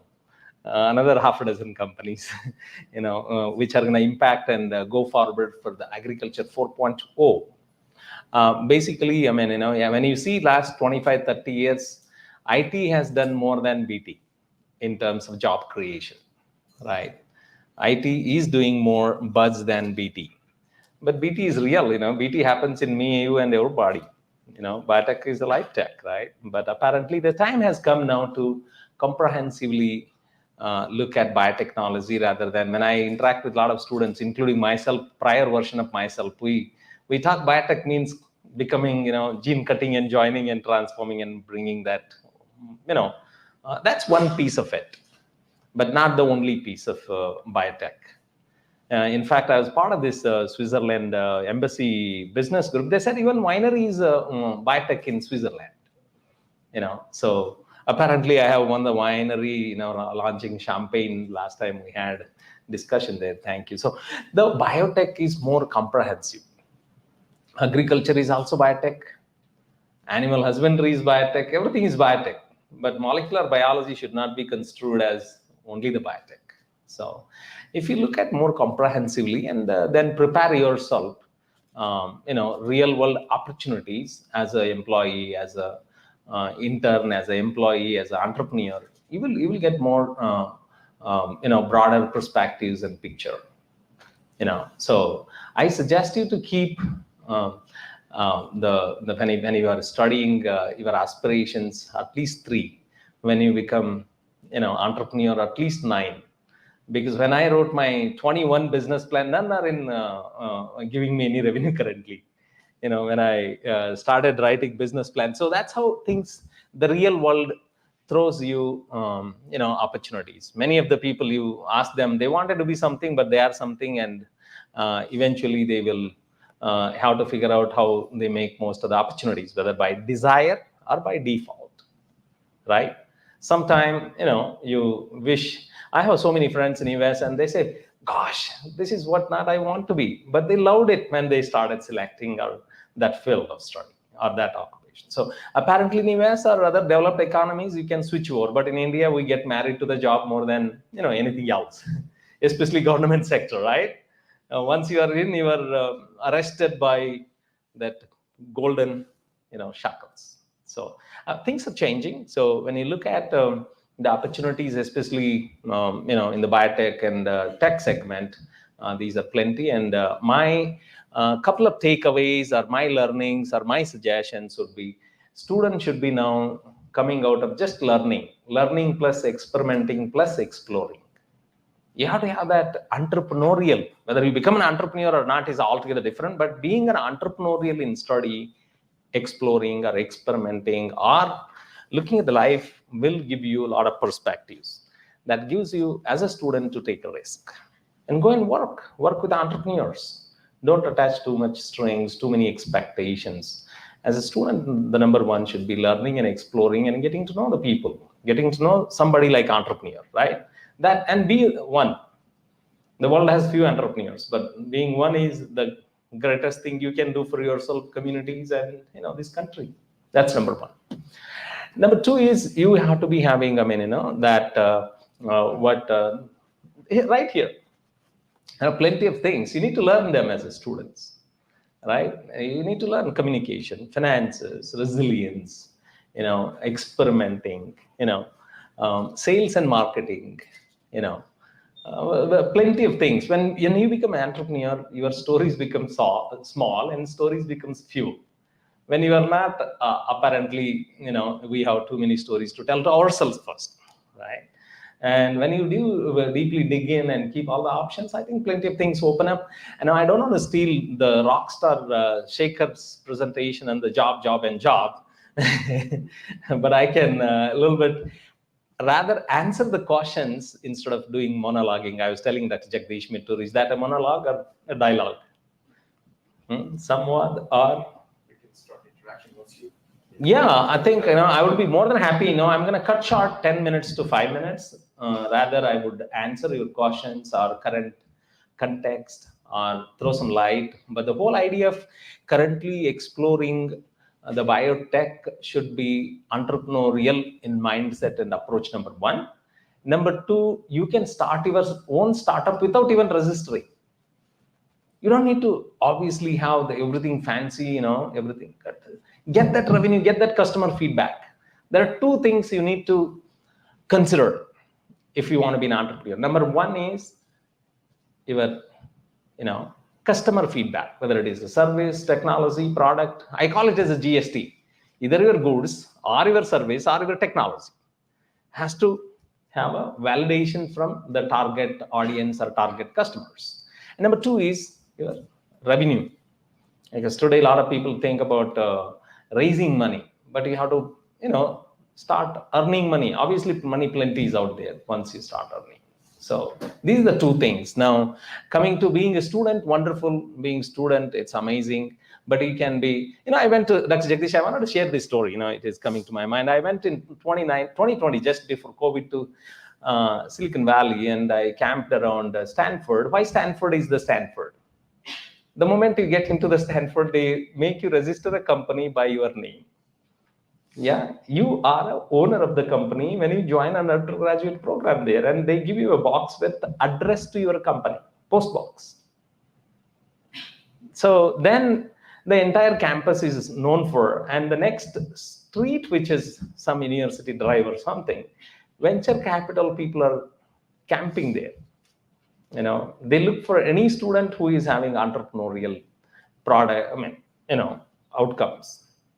I think our academia or our ecosystem is also doing plenty. So I just wanted to do why Stanford is Stanford, why so many companies, your Impossible Burger, veg meats are born there, right? I was so surprised, sweetly surprised to eat my meat, but without meat in it, meat burger, right? So plenty of things. I think Indian incubation, your accelerators, everything is falling in place and things are happening. Good to see. So, but you have to have a clarity, conviction, and courage, and commitment to, bring what needs to be brought to your play. At the end of the day, as a student, as a professional, you need to play it out either as an entrepreneur or as an entrepreneurial employee or a professional. With this, I think we will answer the questions. Dr. Jagdish, I think I'm done. Thank you very much. You stay there. Yeah, agriculture 4. Do I need to elaborate one minute on that? See, agriculture is the first job creator in the world. Do you agree, Arno? Actually, the second is politics, not the first one.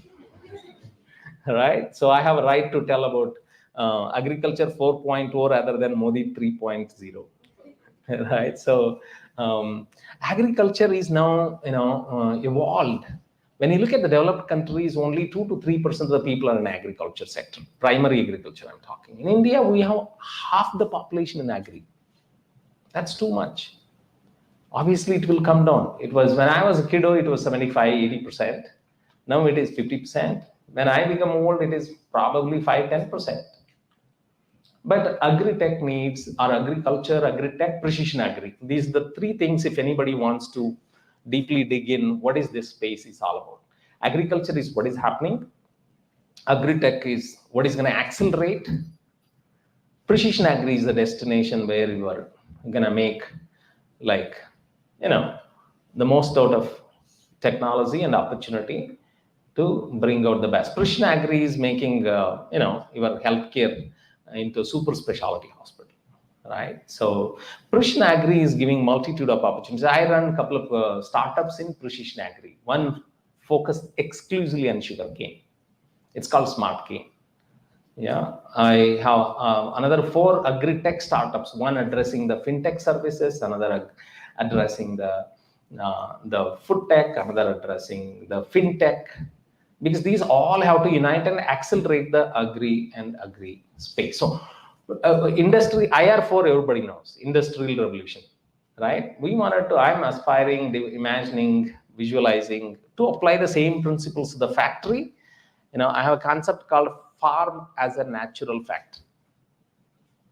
It's a simple deviation from your physical or factories. It's a natural factory. The parameters are also plenty, but the scale is different, the variability. But we have now robots. We have capturing the soil, water, plant, human. Everything could be caught and fed back to the farm as a natural factory where humans are not needed anymore. There are already in Europe, a few the acres farms are automated, but the capex is too much.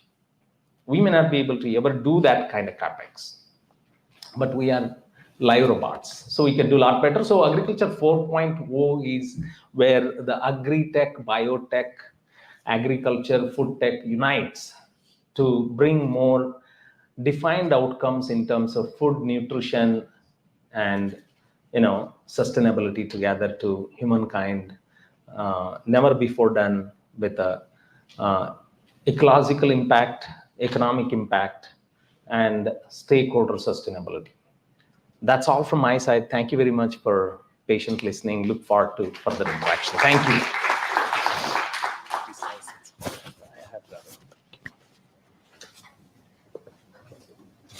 All right. Thank you, Dr. Basavaraj. And now with this, we will kickstart our another discussion on Jobs-Jobs-Biotech Jobs. Okay. But before we get to that, I would like to invite our other panelist, Dr. Deepa from Life Answer. If you could please come over. Yeah. So a big hand of applause for Dr. Since we are in MSMEs, and we have someone from the academia side who would also join us as a panelist. Maybe. Thank you. Someone from this academia would join us, that would be great. So while she comes over, we are entrepreneurs, so IBioM is Dr. Anupama. Yeah, please, Dr. Anupama, please come over as a panelist. Yes. So we are entrepreneurs. Obviously, we are biased towards entrepreneurship. We've been talking about entrepreneurship all this while. But let me ask you a question. If we all are here talking about all the great things we have done in our life, who is running our companies while we are here? Any answers? Employees. Entrepreneurs. Yes. We don't call them employees, we call them entrepreneurs. No entrepreneur can succeed in his life if there are no entrepreneurs backing them. So it's very good to look for, in fact, I always say that entrepreneurship is the best job you can get for yourself. But becoming an entrepreneur or an enabler of a company, I would say is a better job because you are making so many dreams come true. You are enabling an entrepreneur or an existing company run flawlessly. So there's no harm in looking for a job, but today we'll be debating on where are those jobs. So we have our honorable panelists here. Thanks to ChatGPT, we have some questions also. But hey, this is all about you guys. So you are free to interrupt us if in case you have any questions, we would love to answer them. So let's kickstart because we have people from Life Lancer, academia, and of course, agriculture sector. So let's start with the first question. We all know that biotechnology is all about a bunch of technology and life sciences which we bring up together. Where are the jobs according to you? Anybody would like to take that question? I thought we were supposed to ask that question. Where are the jobs? You can probably take this out and whoever's speaking. Okay, I'll hand over that one. Yeah. I want Ravi to go. Please, sir, because he has got so much. Please. And would Dr. Raja also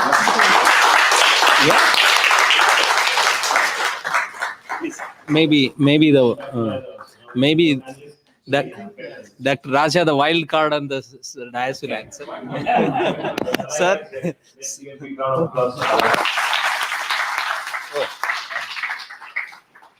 Where are the jobs in the biotech sector? So this speaks, okay. Thank you, guys. Thank you, everybody. As a wild card, see, I did the first MSc Biotech batch of India. That time it was, I went to Pune, and I was obviously, was a, what do you call, second list.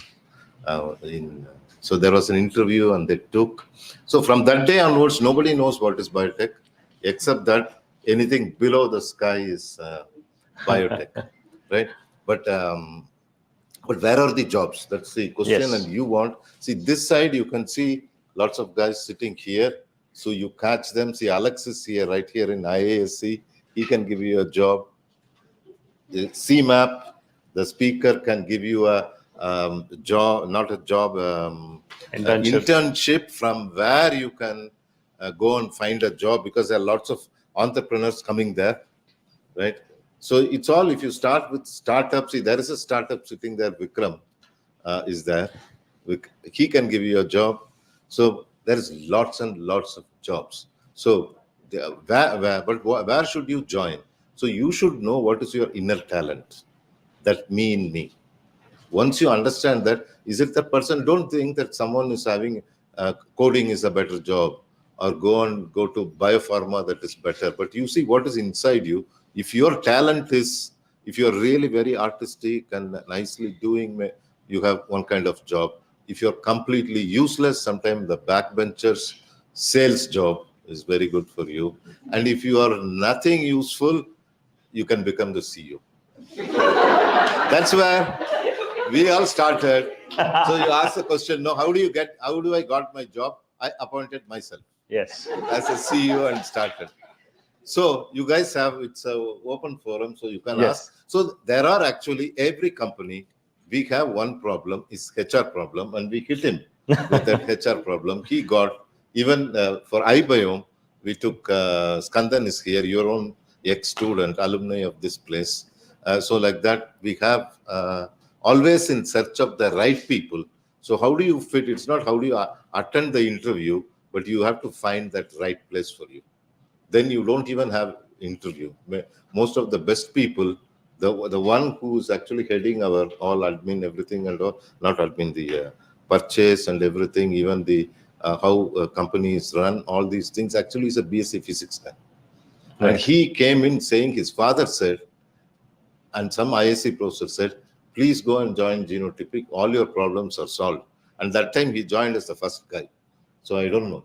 Right. So it can all happen. It is how you fit yourself, and then how do you find the right inside, not how do you attend interviews, HR, that's all different stories. So there is lots and lots of jobs, trust me, particularly when you have a broad thing like biotech, there's even more jobs than when you get fixed into botany, then you go only one place. When you take biotech, you can go everywhere. Everywhere.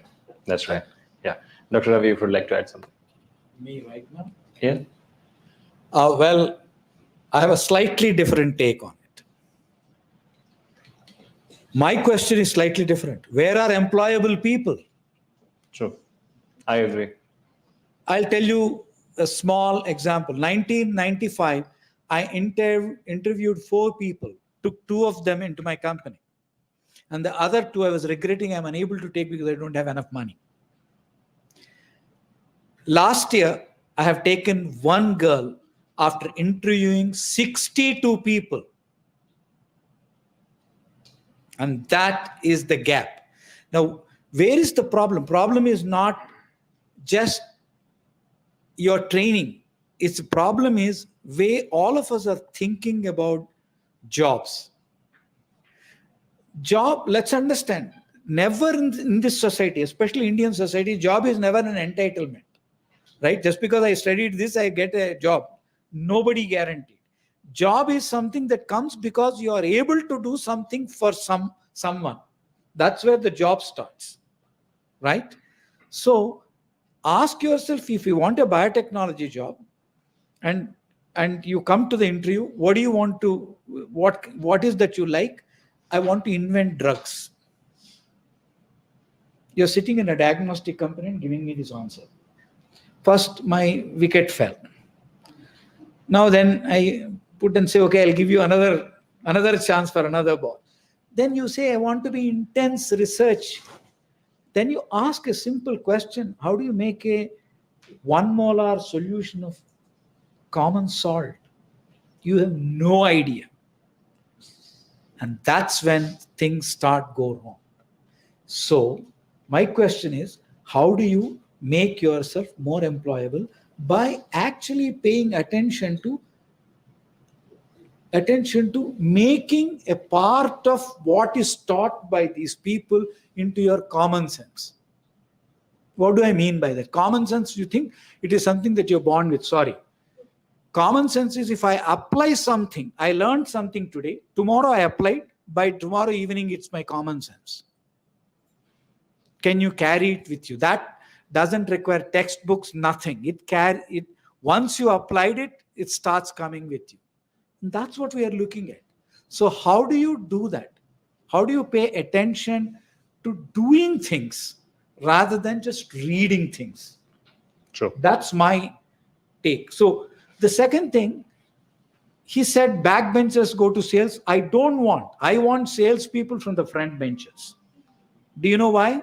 This is not selling a soap. This is not selling a shampoo. This is selling very, very complicated technical products to other technical people. True. And that requires tremendous knowledge, convincing ability, articulation, and passion in selling. Again, every time you enroll a customer, you should get that kick. Wow, I got another guy today. And sip a cup of tea and then go to the next customer. You need to have that zeal. And I don't understand why never in either BTech biotechnology or MSc biotechnology, I never see a guy who comes and says, I want a marketing and sales job. Never. I'm so surprised. We just brainwashed them into saying that you should become Alexander Fleming. Yeah, that's a curriculum at fault, I would say. The curriculum designs us to become scientists. And second fault, Alexander Fleming got his Nobel Prize when Bernblum and Chain made that penicillin into a marketable product. So all 3 of them shared the Nobel Prize. We give all the credit to this gentleman. What about the other 2 guys who toiled? That they are the kinds who will make industries possible, right? But how do industries run? You need people like that who make new processes, who are very, very zealous of doing things like that. We want front benchers in marketing and sales.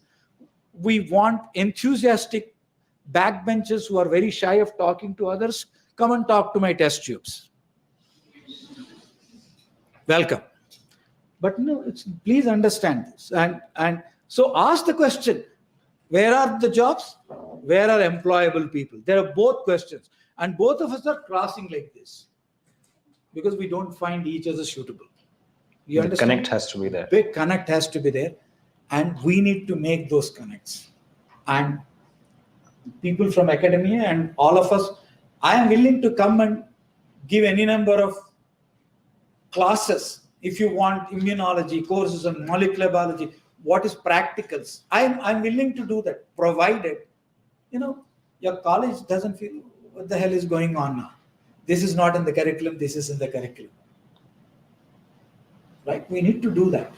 Yeah, thank you. Thank you so much, sir, for that insightful talk. So we got a good idea about where the jobs are.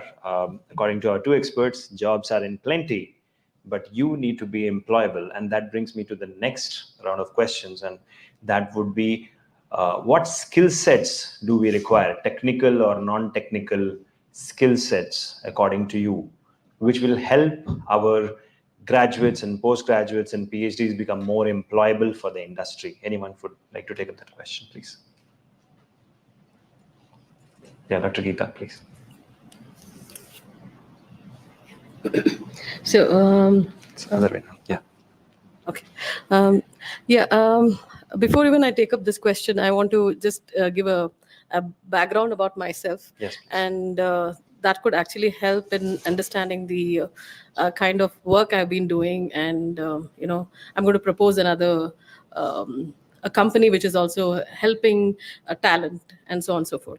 So after spending nearly for 14 years in the multinational company, which was an American-based company, which was mostly into the product base, there was an opportunity which came right in 2018 for me to take up an academia project. So currently I am at NCBS, National Center for Biological Sciences, working under a program called Center for Brain and Mind.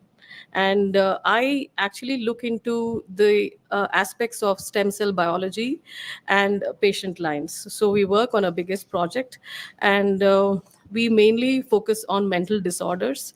And the patients who suffer from mental disorders are being counseled, cohorts are being recruited by our clinical partners from NIMHANS.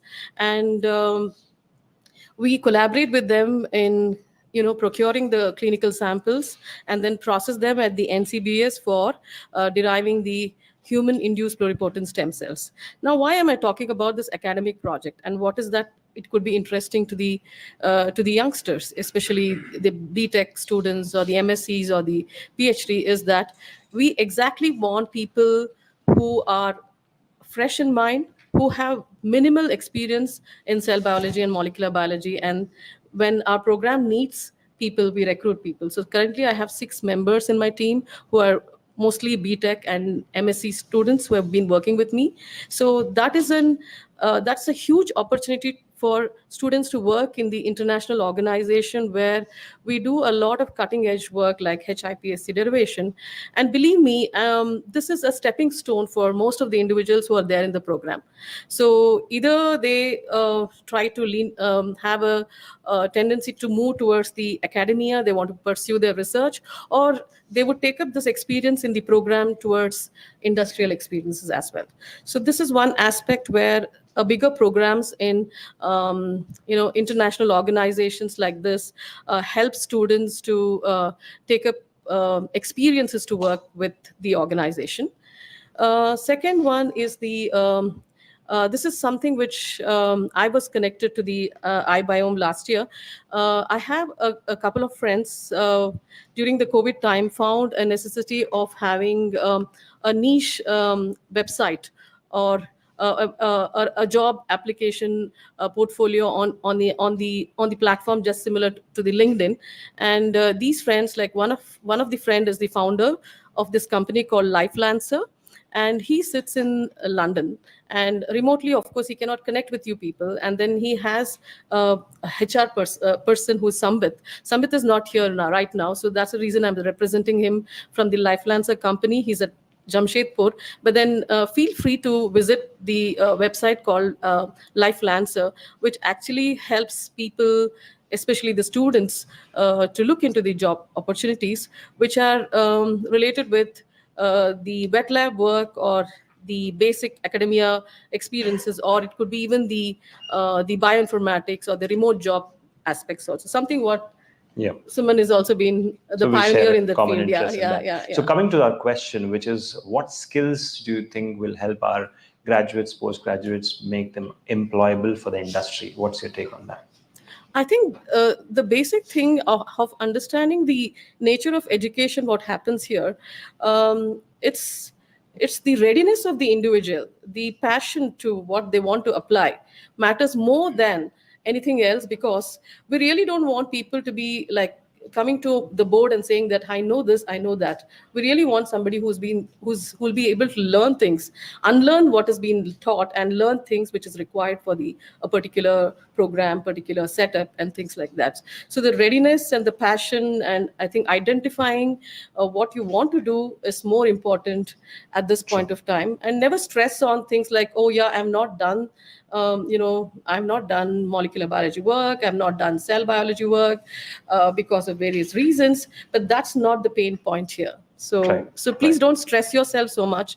There are different ways in which you can actually tackle all of these things. But then the bigger picture is that your willingness, your openness to work with the opportunities is what we as people on the other side look at as the individual. Yeah. Right. So coming to Dr. Basavaraj, you have been hiring a lot of people for your companies. What's your take on how to make our graduates, postgraduates employable? What skills they need? Absolutely. I mean, this is what is an important question when you join a company. When is my next promotion due? Right? What makes, you to, move up the ladder, right? Number one is your competencies. In competencies, you have, I wanted to say some 3 or 4. Technical competencies, if you are in the lab or technical side. If you are not on technical side, it becomes more complex in terms of skill sets. Number one is, how do you communicate and have a buy-in from internal and external stakeholders? Your colleagues, your seniors, your juniors, right? Your customers, your partners. This is not many people learn in the academia, right? Now you have to, as Madam mentioned, you have to unlearn certain things and start learning. All you know is 3 species or 3 categories of the people. One is professors, friends, and family. Sure. Yeah, when you move into a company, we have all kind of situations out there. Somebody comes, shouts, pats, and questions. HR again takes an exam, right? So you need to have these competencies of technical, non-technical.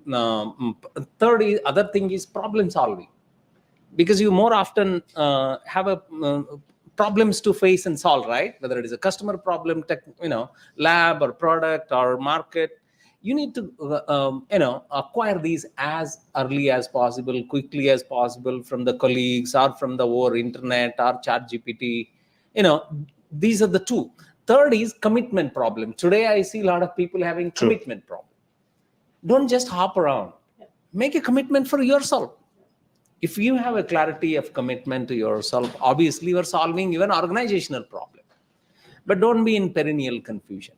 Actually, it is not a skill set, but it is a requirement or mindset or a requirement for yourself to be successful.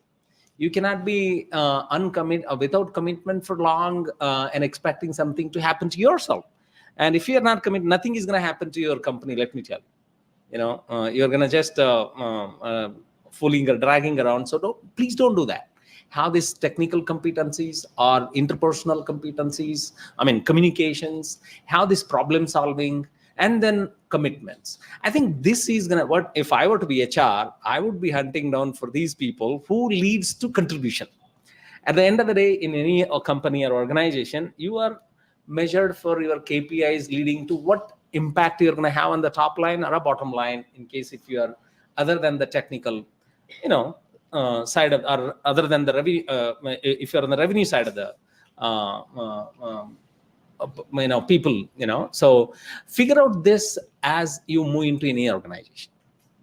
Yeah, ask yourself and your HR or your reporting manager, please tell me, if I commit, if I deliver, what is that my promotion would look like, both in designation and in your CTC or your incentives, whatever it matters to your growth. I think those are the few points I wanted to highlight, Shekhar. And there are plenty of jobs, by the way.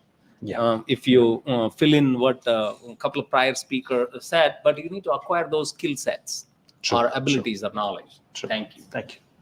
So you would like to add something? Yeah. Please, ma'am. Please go ahead. It's heartening to listen to the 4 CEOs, because the challenge as teachers that we face is, because biotech is a very diverse area. Sure. So when you frame the curriculum or say laboratory experiments and then also, student projects. So, specializing in a particular area at the undergraduate level is a challenge. Sure. And also, like, Ravi sir mentioned, many a times when we have students doing project work, like simple things like how to make a certain concentration of a buffer.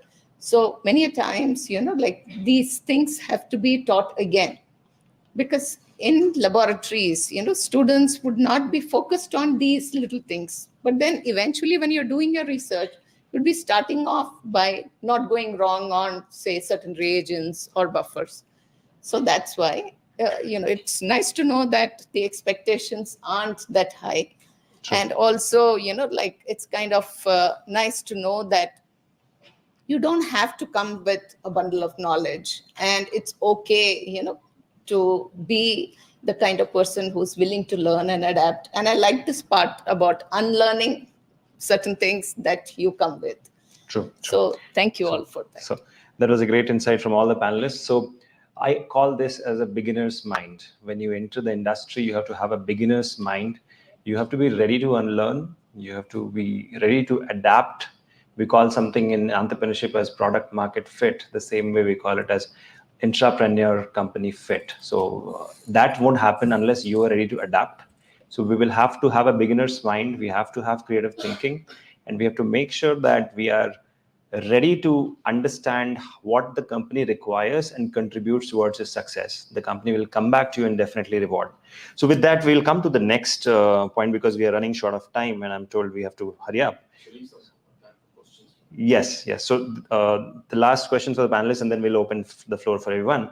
And that is, we would start with Dr. Bindu, because she's from academia. So we always keep talking about the industry-academia gap, and I'm not sure whether you agree to that or not.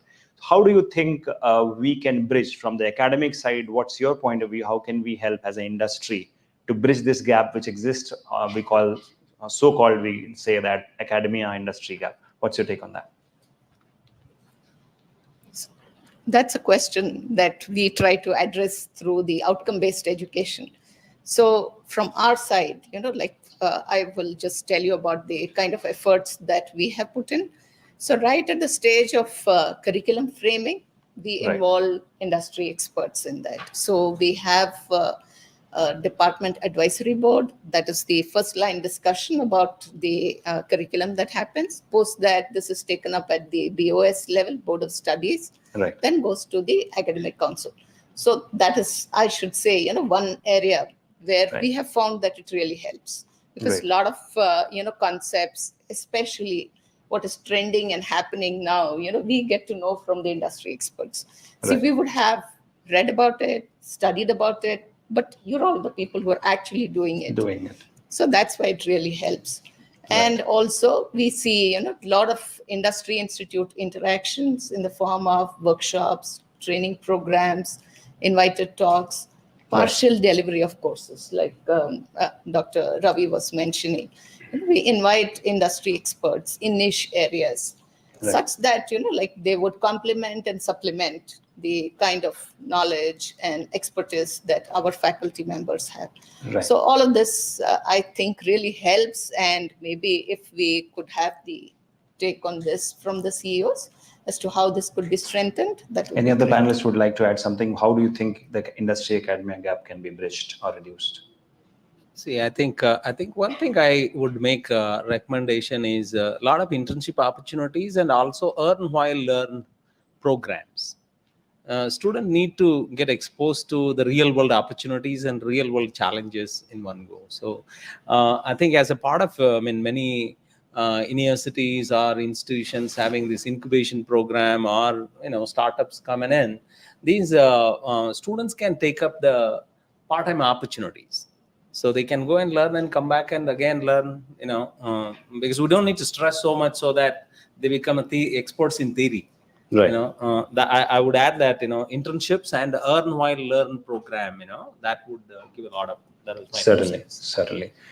Anyone else would like to add something? Please. So this gap indeed does exist, because in academics, you have to learn. Right there, you have to come and deliver. And also in academia, it is very, very objective, right? How much marks you're getting.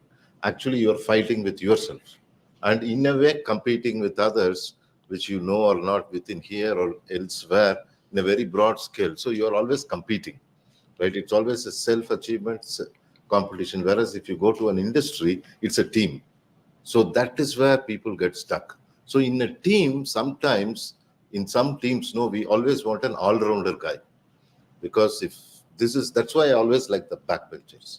The backbenchers are not tuned to anything. So they are ready to do anything. So we had at one time in Genotypic, everybody is ready to do anything, guys only.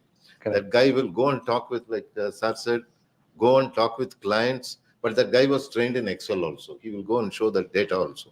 But he's not expert in Excel, but it's kind of it's not all in all kind of a thing, but an all-rounder. You see, even cricket matches happening, right? All-rounders, end of the day, a bowler who can bat wins the match, right? Like that. So this is where sometimes people get stuck if you are one-dimensional. So that is why you're getting into a team game from an individual game.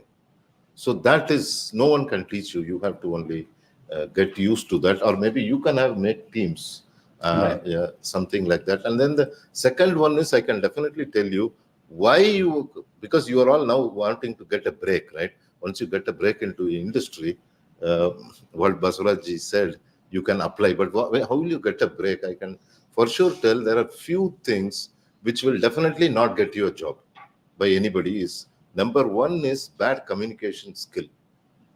That's if you can't talk even in Kannada or Hindi or any language properly, right? Putting wrong grammar or not clear with it, you are stuck. So which means you have to talk with your people, do some interviews, mock interviews, improve them. And the very important thing I have seen is clarity or communication clarity comes from inside. If you're clear in mind, you will clear in what you're saying. But if you're confused, you will never be able to tell. You can be wrong, but you have to be clear about it. True. That's how CEOs work. Maybe my idea is wrong, but I'm very clear. I'm going to pitch it today. So the clarity in mind, you have to practice yourself. Going as a team game is very important.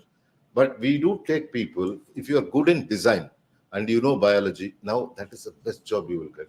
You will get the best jobs is if you're good in design or AI, making PPTs, website, even people will help you train. But if you are good in that, you will get a job immediately. And you can be a single guy.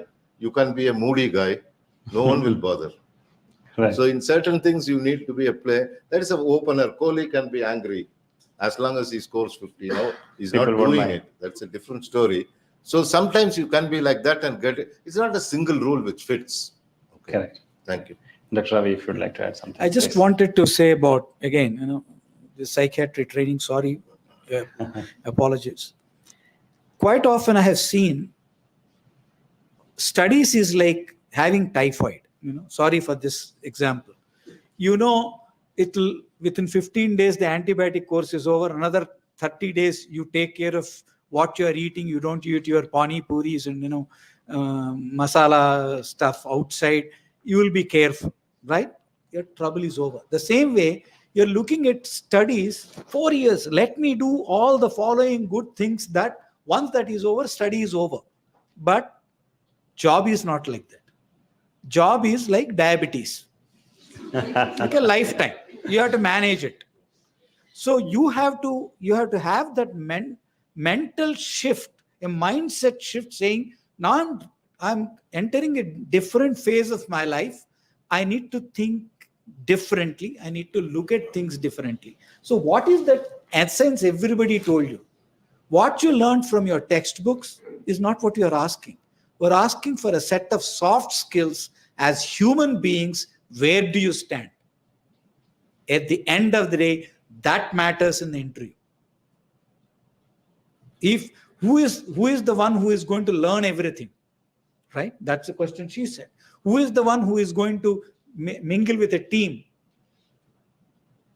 Just because you know if fermentation, fantastic, the fermentation topic you got 20 out of 20, it doesn't mean that you will actually go and do a great fermentation job.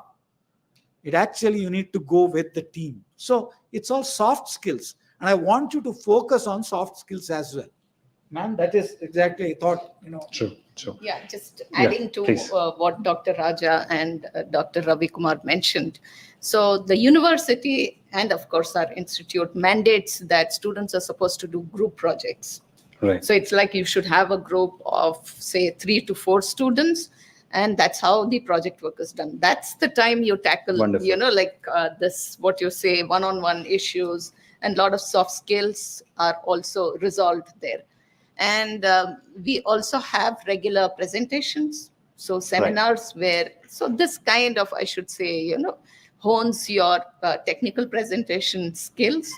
And project work, we have for undergraduates 2 presentations. Right. For postgraduates, there are 3 rounds of presentation. This is over and above the final presentation. So Right. at that time, our faculty very critically evaluate. And one of the aspects is how you present your research work.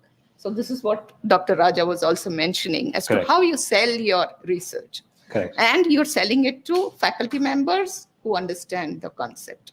True. So thank you so much. Sure. So I think I should say this on camera in front of everyone that I have come across several universities in my life and I interact with so many of them, but MS Ramaiah is one of the best, I would say, and I'm proud that I'm here today. So this applause is for MS Ramaiah because the curriculum and the way things are being executed. In fact, this meeting where they have invited IBioM entrepreneurs and they're trying to make you understand what's the expectation of the industry. That's incredible, and I would like to thank the management and the team at MS Ramaiah. Now I think this is like an intoxicating debate. It can go on for the next 3-4 hours also, but probably we don't have so much time. So we would like to open the floor for our audience. If you have any questions, feel free to shoot and we'll try to answer them. Thank you. Go ahead. Any questions? Yeah, please. Many times what happens, a student expect more salary, the expectation will be more, and they don't get that much of salary, then what is your suggestion to whether they should compromise to their... Ask the dad to supplement. That's how it's done. I'm supplementing. So the question was, if the initial salary is low, how should he, survive? Yeah. In my company, the initial salary is purposely kept very unattractive. Only after 6 months, they get what we think is. Otherwise, because of the salary, I don't want him to be stuck or her to be stuck. Because the salary is less attractive, if anything else is in the job a problem, they can walk out. But they're told on the day 1, 6 months later, you expect a jump. And within 1 year, a second jump comes. Every 3 years, we do an interview and we do performance evaluation. I want to tell you this. You see, you join an organization, you stay there for 10 years, you'll start drawing lesser and lesser because, sort of less dividends will come out of your staying back. And sometimes you go out of this job, you will get much better salaries. So what we do is every 3 years, we do what is called a performance evaluation and revise the salary to the market level. And we collect information from everybody. But this is performance evaluation. You better perform. There's no question in it. So initial salary, please, as he said, I understand the difficulties, but somebody has to supplement. Many times I give my own example to students. When I joined IISc in 2007, I offered, after my PhD, I offered just 5,000 rupees as a postdoc. But finally, he gave me 8,000 rupees per month. So then, within 2 months, after seeing my performance, he only increased my salary to 12,000 rupees, then 16,000 rupees. Then I applied for ABT postdoc fellowship. I got 18,000 rupees. Then what happened? DBT post-double thrust increased to 30,000 rupees. But I joined Ramaiah with 25,000 rupees. But within the 4 months, I got my fifth pay to sixth pay, then my salary increased to 40 plus. Now I'm earning whatever 20-fold whatever I was earning in first salary of buying IAS. So I have to answer your. Of course. Right. So many freshers approach me for this question, and I always say that when you started, studying alphabets A, B, C, D, you had to start from A to reach Z. Somewhere you have to get started. Instead of bothering what's there, as long as it is helping you survive, just get started. Industry will reward you once the performance and reputation is built. I hope that answers your question. So let's have some more questions from the floor. Anyone? Students? Yeah, go ahead.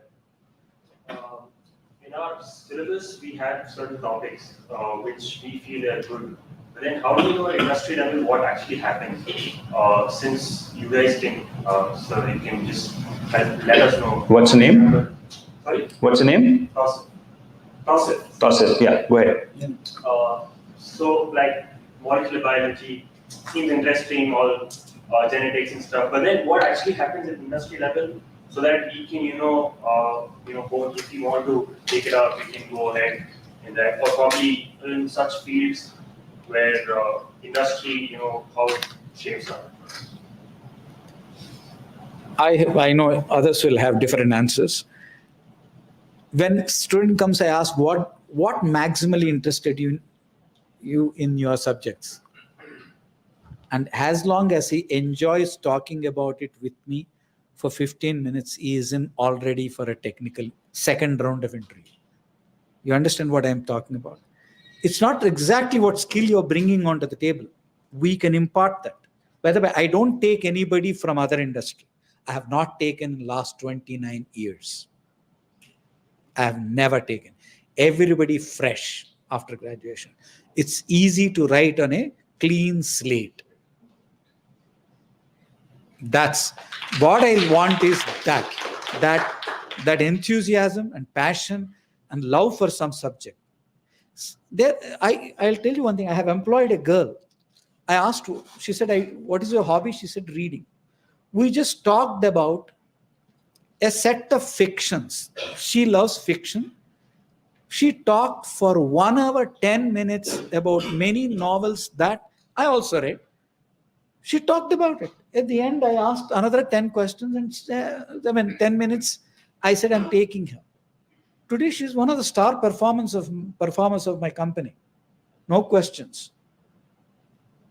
Her teachers are all stumped in her college because they thought she was not too studious. She's too reading all sorts of other things. But I think she had whole thing is about Josh in you. Something has to keep that burning, that Josh. Everything else will happen. Anyone else would like to answer that question? Yeah, I think the other option is I think we've already spoken about it. It's like the internship. The internship would be something which is like an early entry into the industrial phase to see what is happening there.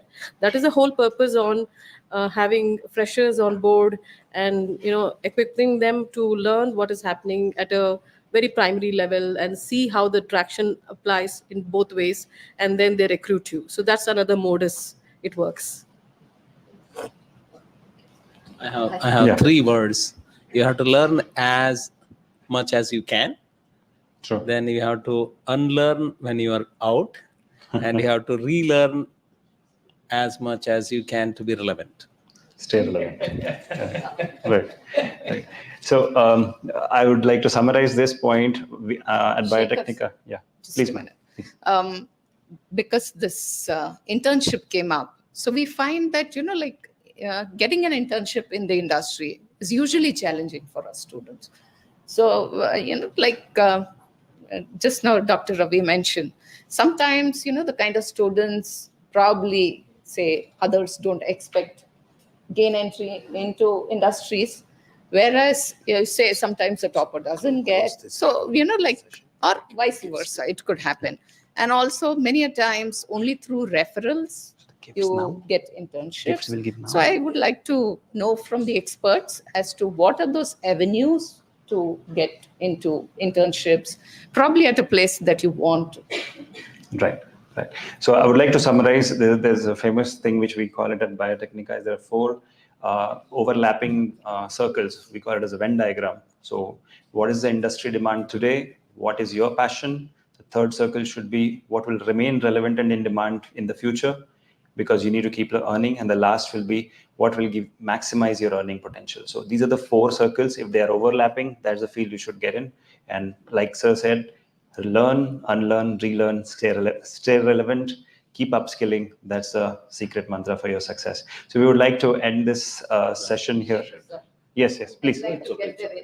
Already we are. No, that's okay. Couple of minutes. Maybe can. Yes.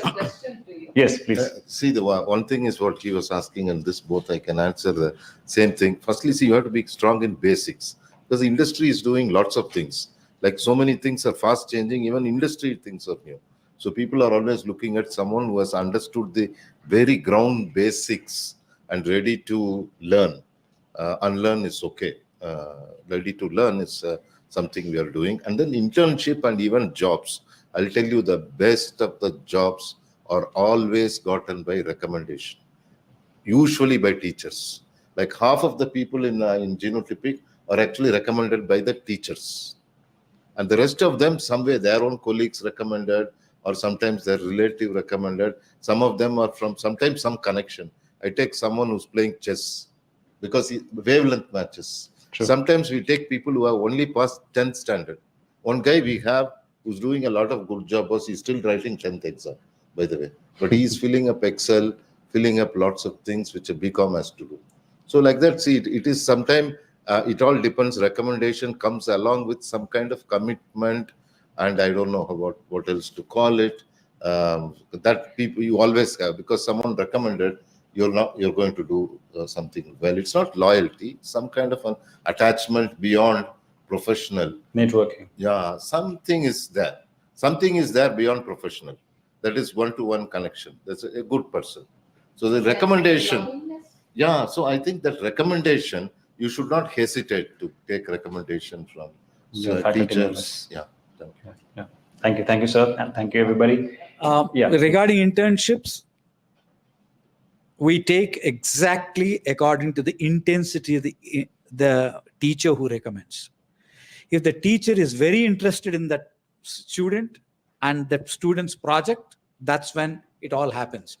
I think it's not wrong to mention, everybody knows him, Yogendra from MVIT.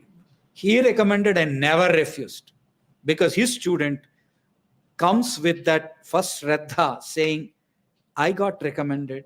Yogendra sir's name will get spoiled if I don't put my effort. He'll come with that, and we know it's Yogendra's student we take. That bond ran for a long number of years, let me tell you. And I have taken people from Belgaum, someplace, I don't even want to mention. When I told the teacher, these girls have not come last 10 days. They are visiting Bangalore. He said, what can I do? That's it.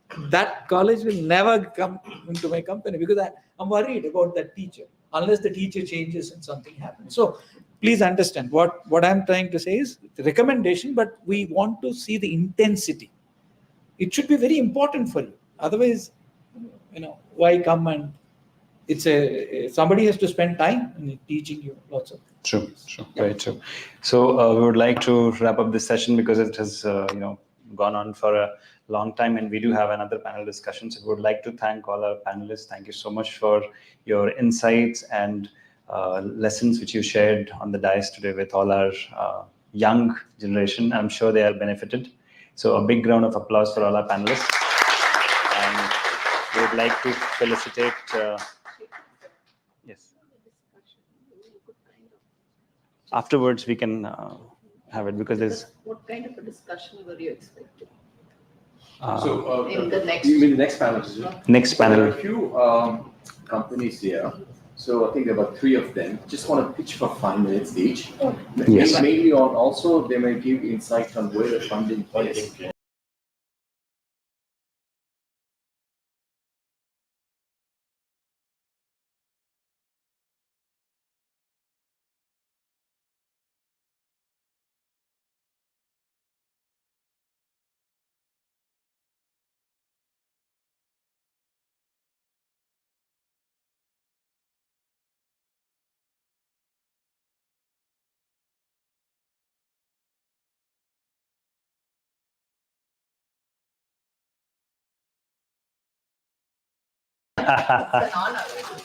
It's an honor to have you here, sir. Thank you so much.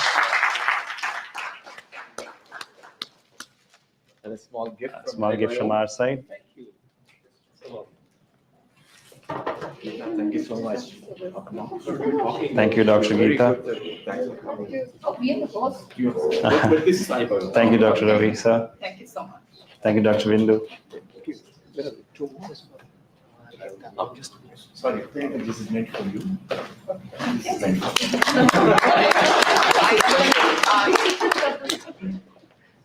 Right.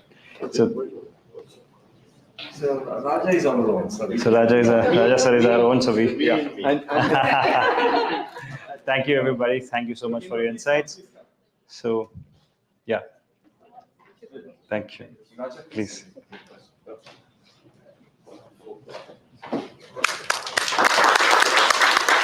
Thank you so much, sir.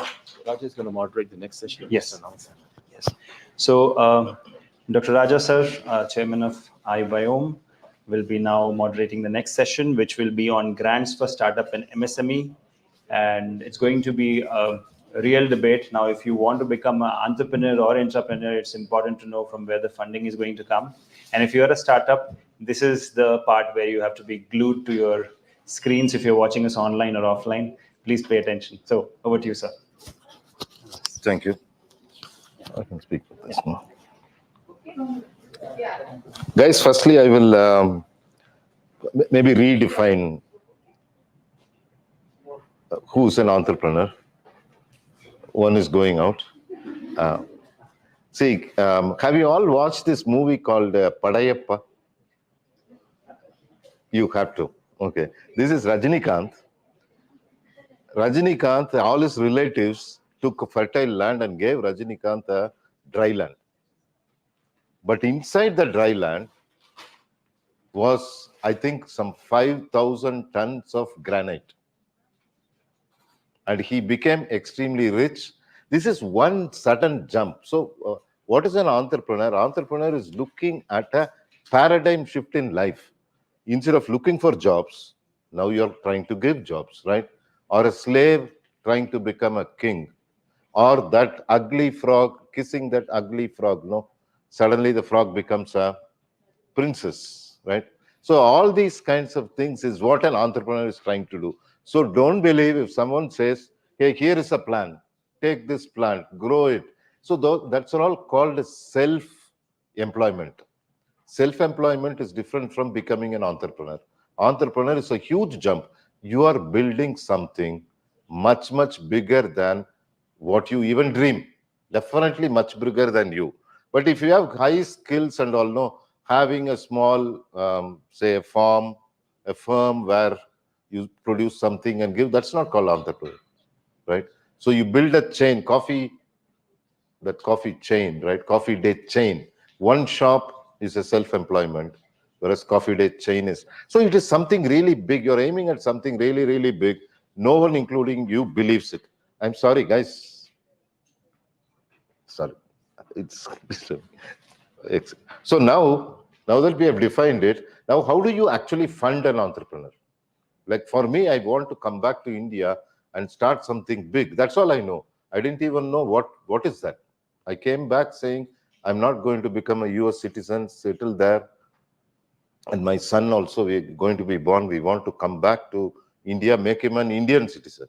Let him go if he wants, first son. So we didn't have any idea what we are going to do. But we thought in very high tech, let us do it.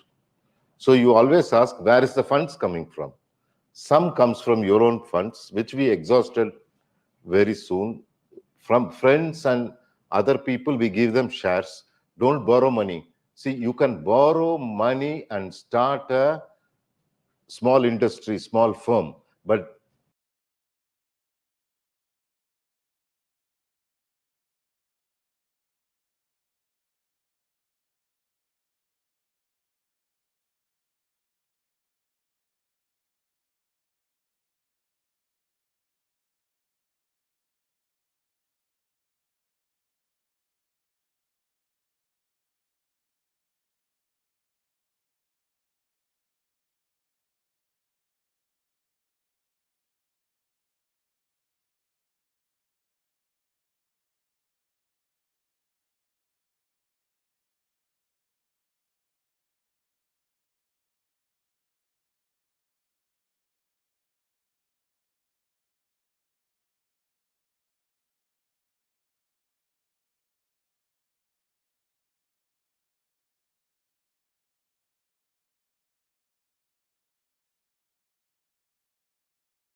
one of them, actually two of them, one of them was a Nobel laureate, New England Biolabs. He visited us recently. He became a friend. I didn't take his offer, actually.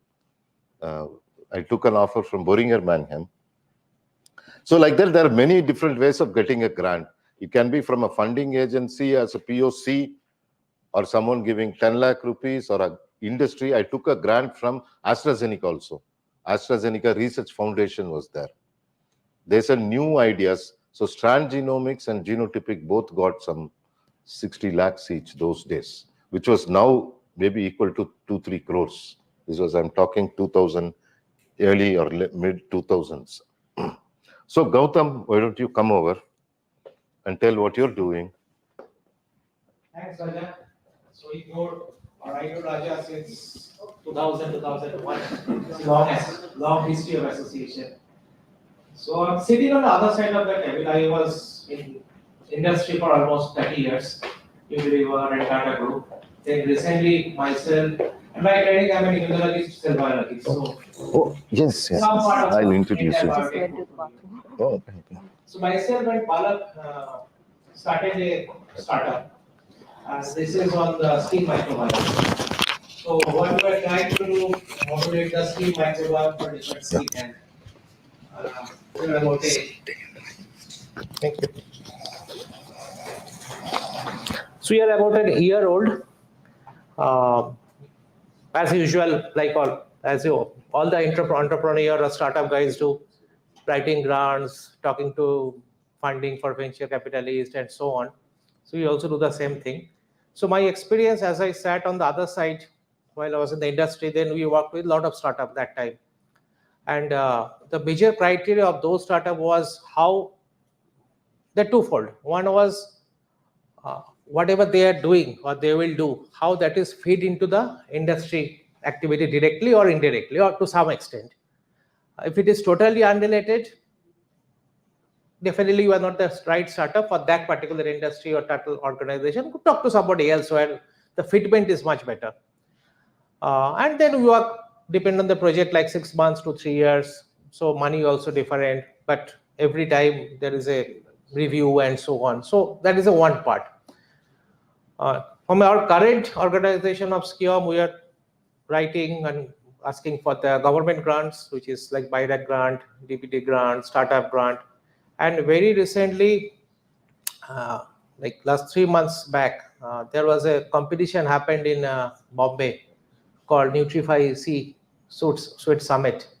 So there are about 130 participants from 9 different countries and so on. And our program got selected. We are the top 5. So now the due diligence is happening. It can go something like 2 crore to 4 crore. We don't know, but that will happen eventually in maybe another month's time. But that is one aspect. But you cannot rely on that because there are a lot of variabilities are there. So from a startup point of view, my experience is one is writing grants, one is like DBT grant, BIRAC grant, ICMR grant, Startup India grant, and lot of industry grant, which Raja was also mentioning. So if you are a startup, see that who is your potential customer. I mean, you are making a product or service, who will buy it? Look at the industry who are using this type of thing. Connect with them, connect with their R&D or connect with the contact person, CSO, or if you have a friend or scientist, ask them, can you connect me to those people? And then initiate the discussion. You never know, you get a good amount of money. But just throwing the stones on the pond, that will not help. I mean, somebody says you fire 100 bullets, it will hit somebody. Yeah, that's fine. But it has to be to some targeted, not abrupt at all over the place. So talk to those friends if you have any industry friend connection. Talk to the academic institution if somebody is working on particular area that you are working on. And if there is possibility of collaboration, then working together. And the professor may have enough money and who can support you on that particular areas. That will help you. Money may not be too much in some cases, maybe very small amount, but it will help you as a chappa that you got a grant, you are working with something that will help to go to the next funding or next funding that you have or your startup or your project or your thought process or hypothesis is already verified by somebody. because that helps. Nobody wants to be the first customer that or the guinea pig. Somebody is already there as a guinea pig, I'm following that person. So it's always good to have somebody, even a small amount, and then you build onto that. That will help from a funding point of view. So that's my experience from that, and we are still working. And from an internship point of view, at this point we can't give money, but if anybody is interested on the skin biology, please feel free. Thank you. So I want to make an introduction. Dr. Chikku Cherian, obviously from Kerala. She's CEO of Centurion Bio AI. She's an expert in AI, but she made a product which I hope and I wish I will never want to use it. Can you guess what it is for baldness? Yeah, there are other users are there. I'll be the before the after, no? After guy. I'll be the after guy when you take the picture. So she will tell a few quickly how it's a new company, fresh, and I think particularly for girls. I don't know why people are leaving. The most important session is not this. After this, we are going to have the networking session. That's when you get your job, get your new company or ideas done. And also, please note it down. There is a website called Innocentive. INNOCENTIVE. So there they post challenges from industry. If you have a solution, they will give you funds to go and do it yourself. Innocentive. If you Google it, you will find it. So where different industries, sometimes it could be very simple. I want a bacteria which makes a protease which is not inhibited by this. From there to big questions people pose. So you guys can answer it. Some of them are very simple. 5 students together can do it. Some of them might be answerable by AI itself. Same question you put in ChatGPT and write to him, and maybe you will get a grant. Okay. So please make sure that you interact with all the industry folks. Quite a bunch of them are there. Talk with them. CIMAP is there, everybody, and try to get something. So over to you, Dr. Chikku. I think I'm getting severe imposter syndrome being here because all the legendary people whom I have constantly spammed, sir, do you have a job? In different versions. So what are the job opportunities available? But I just got a negation for various reasons. But I just want to say one thing. God has been so grateful to give me a challenge. So I was trying to make this very high-tech products. So then they said, Chikku, can you like make something simple? So I said that, what is the greatest challenge the men suffer? So they said that it is balding product. So then I, using stem cells, I could make a product that can treat baldness, which on 7th application new hair growth will be showed. So this has been clinically proven in a 40-year-old as well as 67-year-old. Then the thing is next is to collaborate. I mean, these are all really big guys, so then I didn't know how to do. I just graduated from my college, and but then I was like, you've got to do it, either you lose it or you make it. And I just tried my level best, and then I collaborated with Dr. Manish, and Dr. Raja sir has been a constant support for me. And I just want to say one thing to all of you: take risk. People will say you can't do it, but then take risk. And then I started applying for grants. Now I'm happy to say that we have collaborated with CCAMP in STEM and angel investors. So I just want to say, when the hope is 0%, you might be saying that you are in that spamming zone of spamming people, but then there is another route, and you've got to take that risk. So I just want to encourage every one of you, take that route. The world is yours. Thank you. Next is Dr. Datta. Maybe you can give it about you. As you wish. You can keep this. I know it's back time, and all good things by now told. So very little left for me. This one? It's being live streamed through YouTube. This one? Okay. So that one is connected to that. This one? Okay. Thanks a lot. Yeah. Fine. I'm an economics graduate and an MBA marketing. So for sure, all of you have considered I am the odd man out. But what had happened half an hour ago, I was told, actually, I belong to biotechnology industry. And what's that? Last 30 years, I spent on a healthy beverage industry called beer. So I belong to this place. Now I am convinced. Okay. Let's go have a beer. Yeah, for sure. Yeah. Now, coming back to the question, I belong to SCIOM. Gautam has already told. I will try to touch upon something which we learned in the beginning of the whole thing. If you have money, it's dangerous. So it's better to have no money in the beginning. But what you should know, where the money is available. So you should find out more and more Dr. Rajas and so many others. And the other important thing is that, see, up to your graduation, post-graduation, postdoc and all level, you always get a mentor. Who are these mentors? Your teacher. In my case, during the higher educations, I was spending too much time on sports. So the best boy in the class was my mentor. So I used to take his coaching post the school or college session. All I'm trying to say that once you come out of all these things, the education, please find out a mentor before you plunged into your entrepreneurship, this thing. Now, what they would help you, what the teachers have helped you all through your last 15, 20 years. Rest of the things are all available, as Dr. Raja said, in ChatGPT or anywhere, or we are available to give you the connections. But yeah, it's all about hard work. And as Chiku said, take the risk. You will not be fathoming how rewarding the entire episode could be. So all the best. Be in touch with if you need any help. Next, Vikram. Oh, because Alex, I have something special. Okay. I think you need three important things to get a grant. And before I tell that, I think I have to just brief about who I am and because if I tell you a story about those three things, it will be useful for you as well.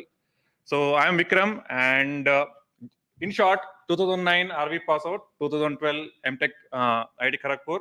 Then I joined 2013 Biocon, left Biocon 2018, started Rubizon 2019. And 2022, we launched our first molecule, which is Taq polymer, which is a very simple enzyme for your molecular biology applications. This is just a short story of who I am. In 2018, when I was in Biocon, before I started my company, Rubizon Private Limited, so we had some idea. So this is the first thing you need to have for your grant, ideation, okay? Some idea, okay? Doesn't matter what it is, some idea, okay? You don't need to have a POC, just an idea itself, okay? So now you see, okay, once you have the idea, then only you can move to the next step, okay? So definitely I cannot help you how to get the idea and all, it's up to you. I mean, it's your instincts, okay? So I'll talk about the next point, which is information, which is the most critical point for any grant, okay? So not knowing the information can hamper you a lot, okay? This happened to me, this happened to us, I mean, for family and all. How I'll tell you. We had the idea in 2018 that I have to make some product X. I didn't know what all grants are available. I didn't know about the grants at all. I just wanted to have some money to support my idea. So I was thinking grants, those things and all will take time. If you write a grant, you will get in 6 months, 1 year, 2 years, 3 years, doesn't matter. You will never know when you get it, right? So what is the quickest way to get the money? So that's how I started thinking. So the quickest way when investing a little amount or a very fair amount of money is, anybody can tell? If you invest today, if everything is ready, tomorrow you'll get start revenues. Hotel. Okay, if you have invested today, tomorrow if you start selling, you'll get money tomorrow itself. Okay, that's how we started. We started a small tiffin center in Bangalore, Rajajanagar. We call it by idlis, where we were selling idli, vada, samosa, those things and all. Our intention was not to start a hotel business. Our intention was to make money and use that money to our research or whatever project idea we had. Okay, so that time we didn't know about the grants, those information at all. So we suffered a lot. We suffered a lot of money. We lost money. Lost our energy. I lost my hair also, half of it. I think I'll contact you later after this meeting. Yeah. Okay. So the cutting the story, I mean, short, that having information is very, very important. Okay, so you need to know the information. Now, if I talk about what are the information, obviously, if you search Google, you'll get hundreds of information about the grants. Okay, so I'm not going to give you a list of what all the different grants you have, what all the types of money you get. I'll not about it. Okay, so what I did is that I have curated few links, especially for all of you, not only for the startup, for everyone else. Those links will give you access to the entire database of all the grants available, not only in India, entire in the world. Okay, no, you just have to go through it. I have curated it. Maybe after at the end of the session, I'll share the links to you. So this is about the information part of it. Okay, no, this is how I can help you with respect to what all the grants are available relevant to your idea of interest. Okay, so you can search it, you can get some information, then you can work on it. So that is the second part of it. And the last part and the most important part is connections. And how to get it? IBioM. Okay. And it's good that, I mean, we had some Talaiva like Dr. Raja, I mean, who helped us to meet to people, to meet to client. And that's how we got our few grants. I mean, we got 2 grants overall so far right now. But yeah, I mean, having the connection is very critical, especially you're writing a grant.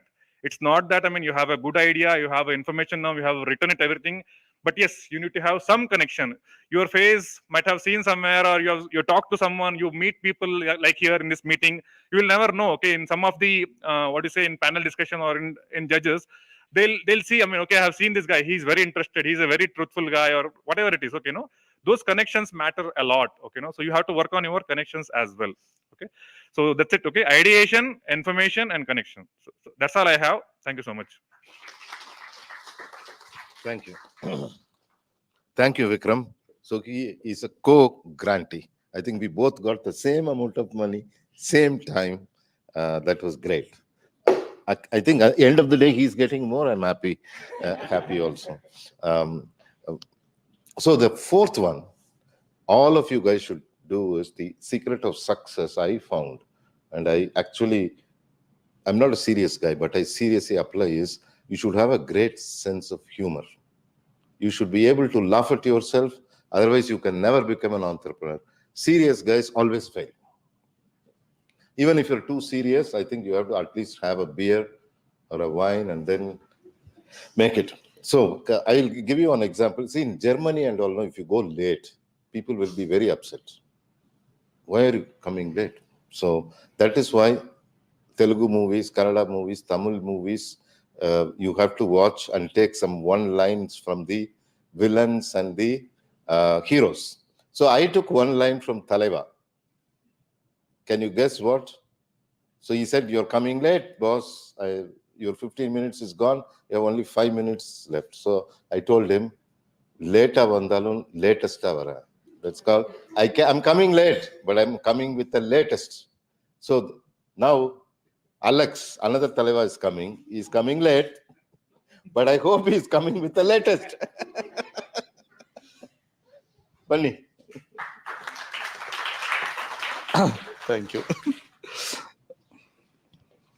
Okay. Hi, everybody. My name is Alex T. Paul. I'm the CEO of Azuka Labs Private Limited. So I'll tell you about that journey. So we were incubated in the Indian Institute of Sciences. We developed a product which is alternative for etherium bromide. By the time we tried all the tests, we ran out of money. Absolutely zero money. I'll tell about my story a bit later. So we went into zero. That is, we were unable to pay any salaries. That's when I came to know about these grants. Okay. So my only job for the past 5 years has been writing grants. Okay. Grant is free money. Even your relatives won't give you free money. Okay. So grant is free money. We've got up to 4.5 crores of free money from the government. Okay. So the first free money was from Biotechnology Innovation Grant, big grant. First free money was from IAC, of course, seed money. And then it was Biotechnology Innovation Grant. The easiest grant, I believe, is in Karnataka, which is called Elevate Grant. No other state will give you a grant just for a PPT, because it is an idea to POC grant. Yes, thank you, Mitrji. We got that grant. So the important thing is, I mean, because I've tried to apply in all the states, because every other state will ask you for a POC or some kind of a proof of concept or something like that, or the grant won't come on time or anything like that. But all of you must apply for the idea to POC grant. And how many of you know about MSR Evolute? Okay, only one. Okay. Your own MS Ramaiah has a grant. We've got that grant also. So this is very bad that you guys don't know about your own grant. So we are part of MS Ramaiah Evolute. We are actually incubated in your center. I mean, because we have a very close office in ISC, we don't come there often, but we come very close to this. MSR Evolute is also a pretty good accelerator. Okay, you know how much you get in MSR Evolute? 1 crore. Okay, it's very bad that you guys don't know about your own grant. Okay, apart from that, the recent one. So we have been, I mean, what I have done is I've actually accumulated all these grants. So thank you, Raja, for the introduction. We started with an alternative, a food grade safe alternative for Ethereum bromide and cyber dyes. But during COVID, right, we ran out of, I mean, nobody wanted to take an alternative for cyber. Okay, we were simply sitting at home, don't know what to do. That's when we understood that transporting sample collection itself was a problem. Okay, so everybody called ISC and said that, you know, do something about it. Okay, because ISC was planning for a Black Day or kind of a end of Earth Day kind of a situation. So we had a sample collection kit. Okay, so we just had an idea. We didn't know how to take it to market. Okay, so what we did was we approached a company called a Citigroup. I'm sure most of you would have known Citigroup and Honeywell. Most of these companies have something called a CSR grant. Okay, the CSR grant or the beauty about this grant is you don't have to give the money back even if you fail. Okay, even if you fail, nobody is going to come and say that you failed, get your money back. You just need to write a report saying that all this, you've tried your best to do it. Okay, so we got around 1 crore from Citibank and Honeywell to do India's first biosample collection kit. We deployed 1 million units during COVID. Okay, and because of that, what we did was we did the step 3, which was the dyes. Now we've done the step 1, which is sample collection kits, extraction kits, and DNA quantification kits. And that's now our business. And the recent, I'll tell you the most recent grant that we've got. Okay, 6 months back, we've got around 50 lakhs from Export-Import Bank because our product has export potential. They've given us close to 50 lakhs to 1 crore. Next is probably 1 crore grant to export to countries like UAE, Vietnam, Thailand, and all these places. So there are a wealth of grants, which is free money, which is very important for all of you to try. And somebody should make a list of this, whatever is available within your own network, like MSR network itself. MSR itself, MS Ramaiah Evolute itself has a lot of industry partners they can connect you to if you want to try your product elsewhere. And one more thing about the jobs and thing is that, okay, don't look for placements in great companies or big companies or something like that. It's very important if you get an internship or if you get to work with founders, okay, please try to take that job. Okay, when I was looking for a job, I got a job. By the way, I'm not the only one you're not the only from outside biotech. I'm an MCA graduate. I have absolutely no connection to biotechnology, only passion. I wanted to do something worthwhile with the time given. I knew that IT was not that. Okay. So I got a job in a small company called AdventNet. Okay, the manager usually in IT companies are in big places. This was below Micronet, a small bakery. It was a very shabby place, but that is where I met Kumar Vembu, who is now the CEO. I hope you know who Sridhar Vembu and Kumar Vembu is. So I got to work with the founders of Zoho primarily because of that small company job I took. And when you work with the founders, your thinking, the ability to work, the problem solving, all of it changes by a magnitude that you will never get working with the employee. Okay, so don't worry about getting jobs. And I know that there is a payment gap between what you have in IT and what you have in biotech now. It may not be great, but I'll tell you the reason why I come from IT to biotech is because the biotech is in the cusp of a boom. Okay, the next big innovation, because as you know, people have run out of data, wearables, all these they've run out of data. The next big data is only in genomics, and that is where the world will come to eventually.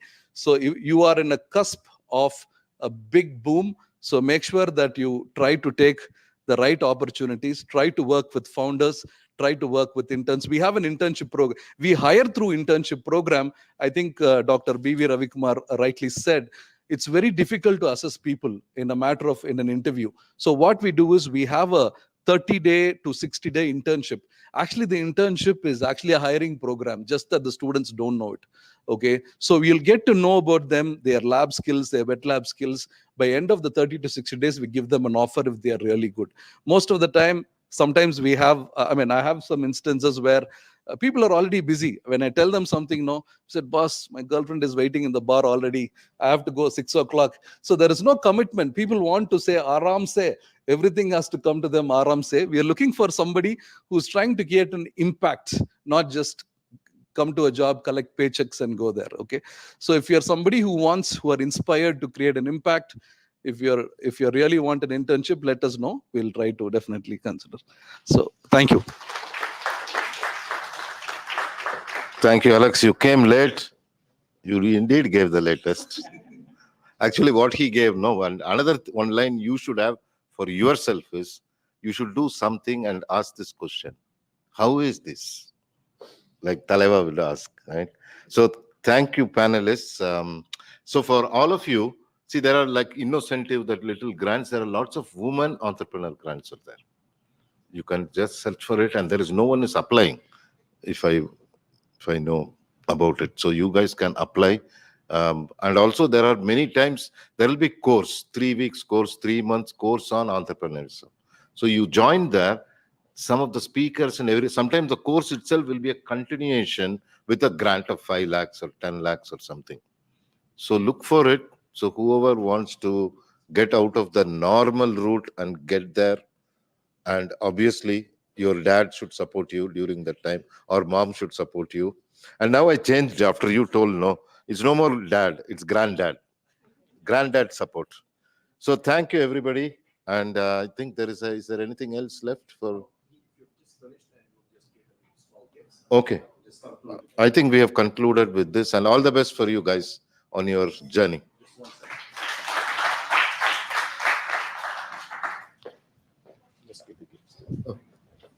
So thank you to the panelists, Gautam, I'm sorry, I cannot, Chiku and Vikram, long time no see, and I'm sorry, Sarin, okay, and of course, Alex, I know well. So please, just a very small gift. We are a down-to-earth organization, and we're trying to collect money and preserve money. So, but this is still important gift. Can you guess? All of you need it. Yes. And whoever guessed it will get the gift. Over there, yeah. Over there. What could it be inside? No. Nowadays, see, you all see what time it is. I tell you, is it good time or bad time? That's also Rajinikanth's thing only. Huh? No, it's not coffee cup. Give a clap, please. One more? It's coming. Yes. Yeah, guess. You all have it. It's not seed. Nothing living, nothing which ever live. It's in your pocket. Something in your pocket. What's in your pocket needs it. Giving it to me. It's not this, but something this needs. This one. Power pack? No, it's too expensive for us. It's just stack. Huh? No. No. Who said stand first? Who says stand first? Stand up. Who said stand first? Don't give it to me.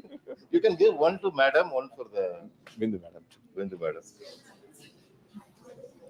Okay, guys, thank you so much. Really added a lot of value in such a crisp and clear manner. I'm sure many people would have learned it. So we had, I think, all along, there's been a very good interaction between what we had on the stage here, as well as you all. And I think people are maybe getting hungry. I'm hungry, and there's something very nice out there. So let's go there and continue to interact. But before that, I want to one homework I wish to give through the department is that, so people are talking about jobs and jobs and jobs. So before jobs, if you're really a biotech life science student, please list what you think are the challenges that we have in the country, outside the country, that biotechnology life sciences can actually find solution. If you send 1 or 2, 3 to Bindu ma'am or to Chandra ma'am, sorry, then I think that'll be great. So the way I look at it is, if there is a challenge, I want to go and do something about the challenge. Then all these technologies and startups, everything will come. So what is your challenge? You please figure it out. The second thing is, I think one of the panelists mentioned is about connection. CCC you mentioned, right? You mentioned connect. So IBioM is nothing to do with, is a very simple down-to-earth platform, electronic virtual platform pretty much. And we are here to connect each other. And then to see how we can benefit from mutually benefit. So that's the third thing. And then, I think you mentioned Evolute grant from MSR. So what I mentioned earlier, ma'am, when you were talking about, please make sure the hospitals get connected to the departments. Then they can work together. I'm sure Evolute will be able to give you up to 1 crore and seek his help from how to apply for Evolute grant. This is your own money, meaning MSR family money, and that you can get it to do some good work. And anyway, finally, so we are like I said, down-to-earth organization. We are our only employee is Skandan. Where is Skandan? Skandan, please give him a big hand. So he's the one. Come here. And he's an alumni of this department. So he has found a job, and he's really, really good. He just joined us about maybe 6 weeks ago, and he's on top of things, been very proactive. So whatever principles the department inculcated in him, we can see that. So thank you very much for that. And his platform was the one, AI platform was the one who actually brought Skandan to us. So anyway, so as we want to progress further as IBioM, please help us to help you. Okay, I don't want to be talking about membership fees and things like that. If there is any way you think you can help us so that we can help you even better than what we're doing now. So thank you so much to Ramaiah, Department of Biotechnology, the two ma'ams. Really, it's been very, very eventful day for us, eventful evening for us, and hopefully we'll carry some of the messages that all of these people have shared. Okay, thank you so much. Yeah.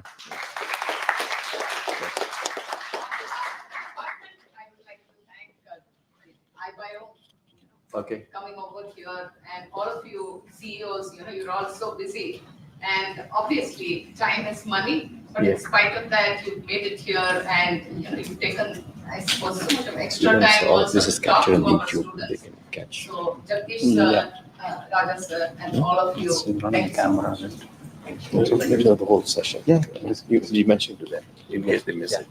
So a small announcement for everyone. So if in case you want to repeat or rewatch whatever you missed, maybe you ventured outside or you would like to make notes or something, it was live streamed on Biotechnica's YouTube channel. You can always go and check it out, and you can always revisit whatever you learned. Okay? Thank you everyone. Thank you. Always IT or something? Yes, we will. Thank you so much. I would like to talk to you.